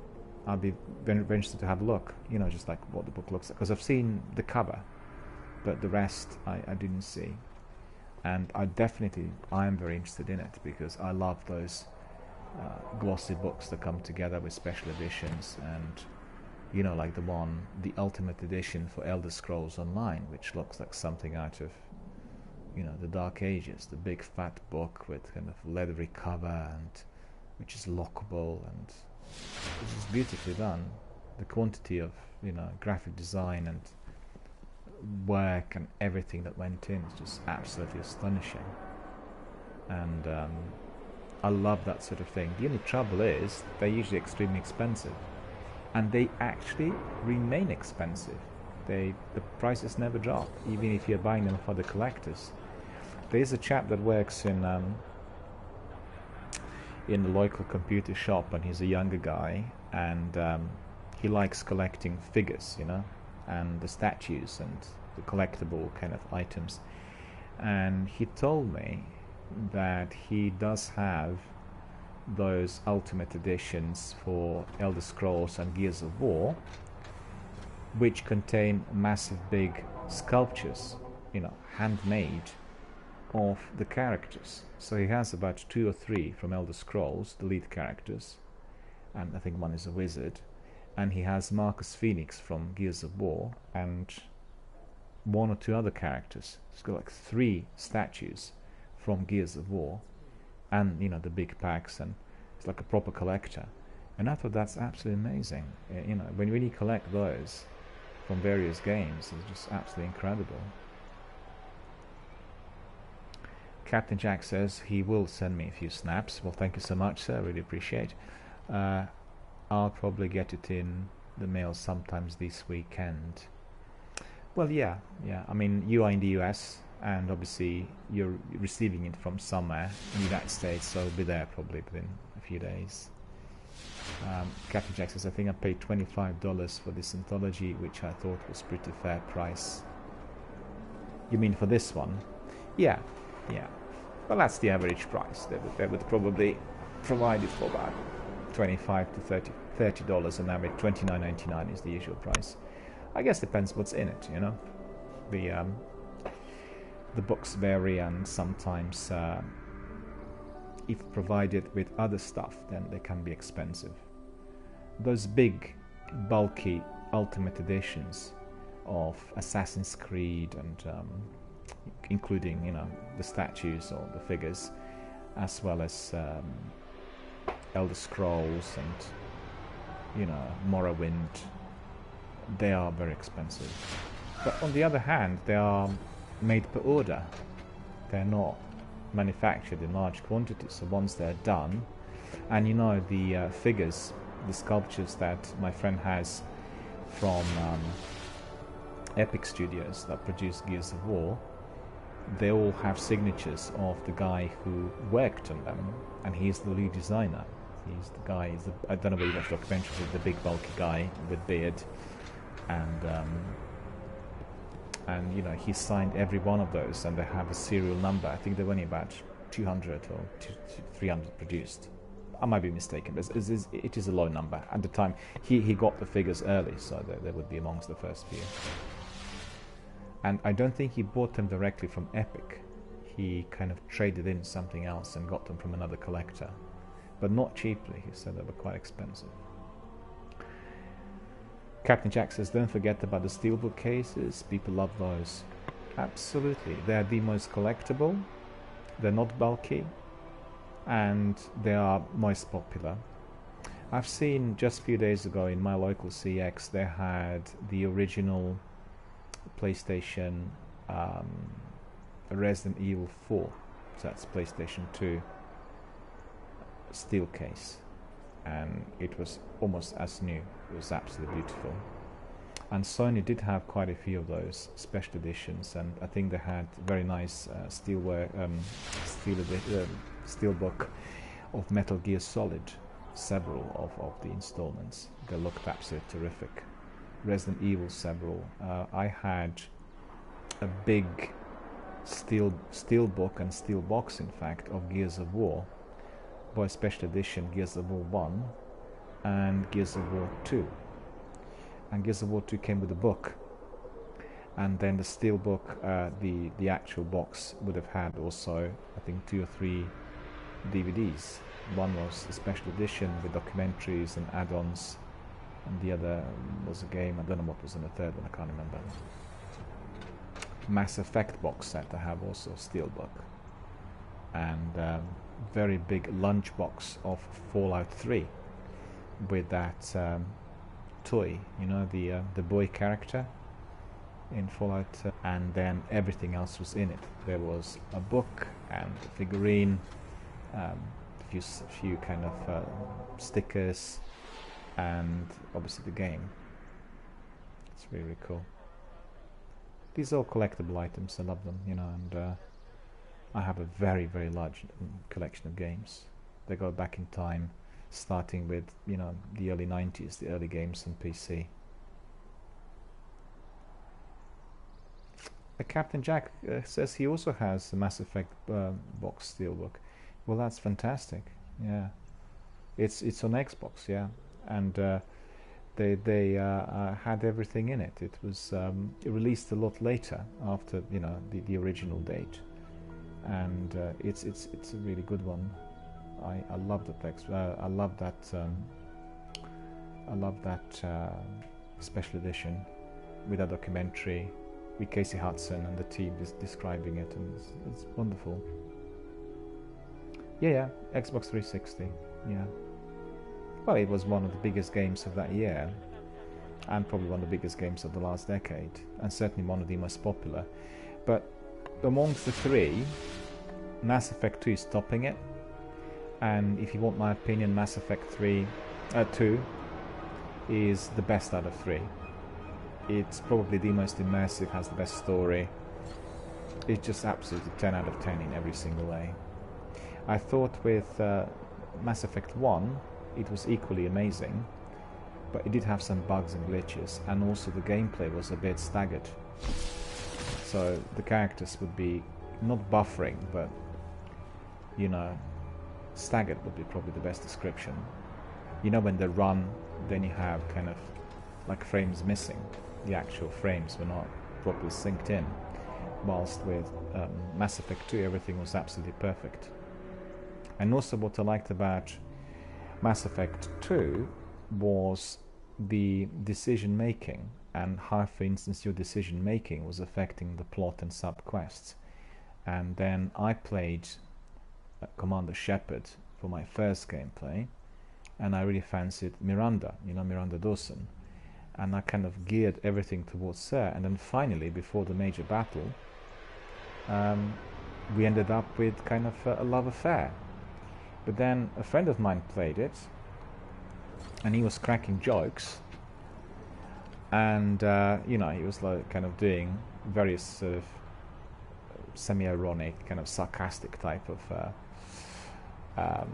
not comments but interactions on the dialogue, and then he had a completely different ending, you know, and it was something completely unexpected. Because this is a family-friendly channel, I will not pronounce what happened, because somebody might be very angry with me if I said it. But even that kind of scenario was possible in that game, so I thought it was hilarious. And I said, you know, really funny, how did you get to that point? But on another note, don't know whether you guys played Heavy Rain.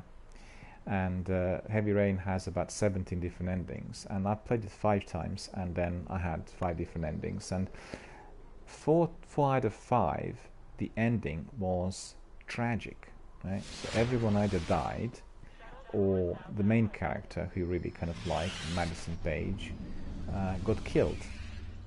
And then 5th time around when I played it, I managed to have this happy ending where she saved the child and she wrote a book, and everything was hunky-dory. But the problem was that she didn't end up in some sort of closer bond or, you know, kind of love affair with the lead character. So that was disappointing. So I played this again with my brother, younger brother, wanting to have the happy ending again. And I've done everything the same, and then the bad guy kills her right at the end in a very, very brutal manner. So it was really you know, disappointing, but equally interesting that you can replay adventure game for many, many times and then get all these different endings. although the major part of the game is not affected. It's the last section that, and what was incredibly annoying when I played Heavy Rain first 3 times, you have 5 characters, 5 lead characters that you are basically playing throughout the game, which is one of those perks of the developer, the Canadian developer, Quantum Dream in fact. And they always have few characters, and then, you know, things are kind of intertwined story-wise. So you're playing 5 characters in there. So one of the characters is that FBI agent who's really weird. He keeps sniffing some sort of substance, and you can see that he's like literally on the edge. And every single time I play the game, halfway through the game, this character is turned into mincemeat by one of the criminals. There's absolutely no way that I could escape that criminal. And I thought, how on earth can I play one of the lead characters and he gets killed so early in the game? And then last time I played with my brother, I saved him. He survived. It was like the 6th gameplay, he survived. But then my main character, Madison, got brutally butchered right at the end, and the criminal walked the streets freely and untouched by the police. And how infuriating is that? Don't know whether you guys played the game, but I very highly recommend it. It's very enjoyable. It's a very, very good game. It's suspenseful and beautifully atmospherically designed, and everything is in, and it's fine. Captain Jack says Mass Effect 2 was pretty legit. Absolutely. And he says Andromeda was such a disappointment though. It was. I haven't played Andromeda at all, and I've seen the upgrade packs. They were doing some DLC and changing a few things. So they said that the recent updates which were applied and the DLC content, they're selling it now as a Platinum Recruit pack, is kind of greatly improving the game. But I've not tried it. I just thought the trilogy was similar to what you had with the original Star Wars. It was complete, and the rest is purely franchise, you know? So it's not to be expected that. And also the developer was no longer BioWare. It was a different company involved, if I'm not mistaken. So with the different developer, things had sort of changed quite a bit. And I'm not sure how they handled the game. I didn't really follow it because I thought the trilogy was, you know, basically brought to completion, and that was fine. Cool. Well, my friends, we are talking and we are having a wonderful time discussing various games and all those video games that we love. But I also love my bed, and I'm getting a bit tired. So what we're going to do is we'll just finish the broadcast slowly but surely. This looks interesting. We'll deploy the engrams. All are safe without your We'll have a look at what we managed to acquire.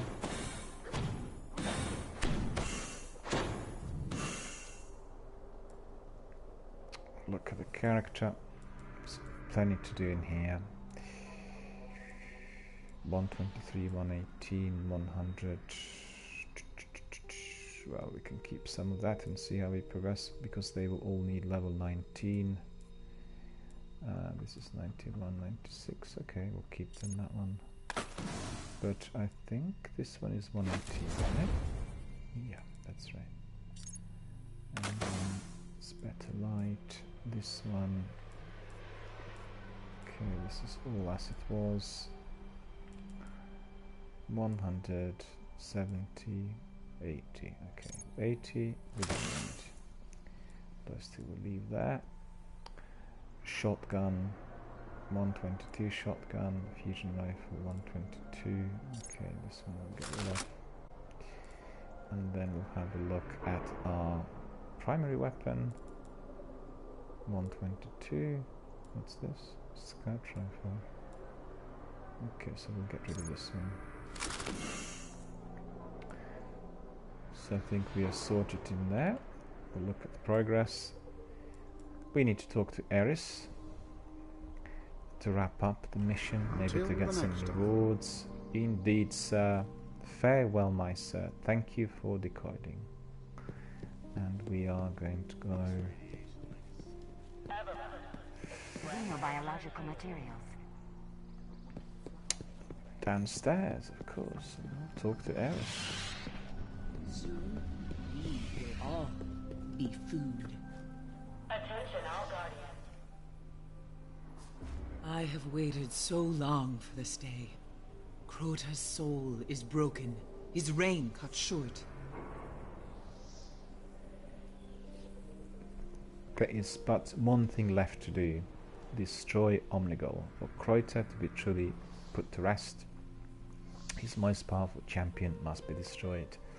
So the next mission will be Omnigul. I thought we destroyed Omnigul already about 2 or 3 times, but perhaps this was just the image of Omnigul, or indeed they could be destroyed once and then they respawn. Only Omnigul remains. Crota's vile will and last remnant of his inner circle. Hunt her down. Indeed, madam, we will hunt Omnigul, and we will destroy her with pleasure. Victory is in our sights, madam. Fear God, honor the king. The Hive is vulnerable. The Hive is vulnerable. We will destroy the Hive. We'll destroy the nests, spawns, Welcome back, Hunter. the kingpins. We'll destroy everything that the enemy has at the moment. We don't have anything to do in here. Who is this? She looks a bit like the female character in Mass Effect. It's exactly the same.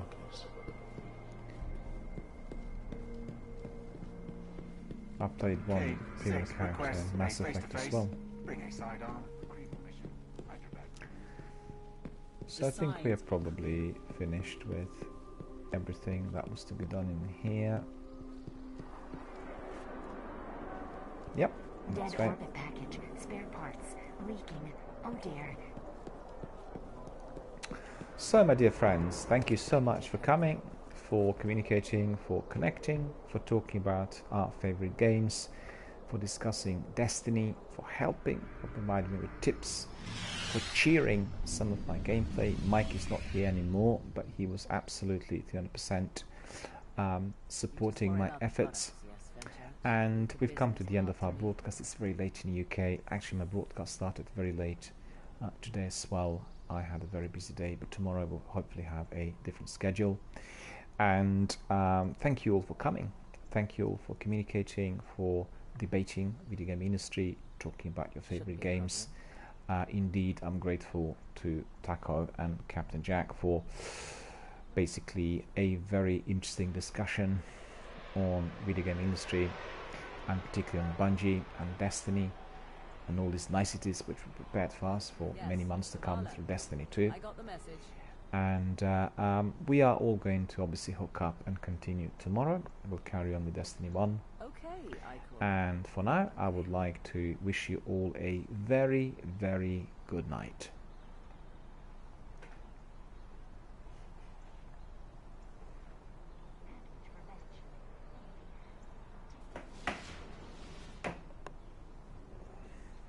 I'll tell her.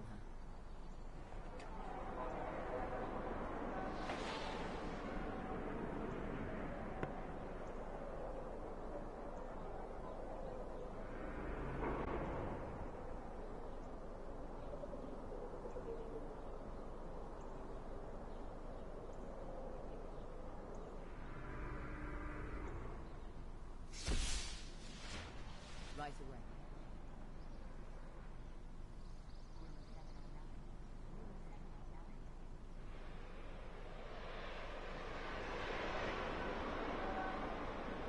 Okay, Fletcher. Okay.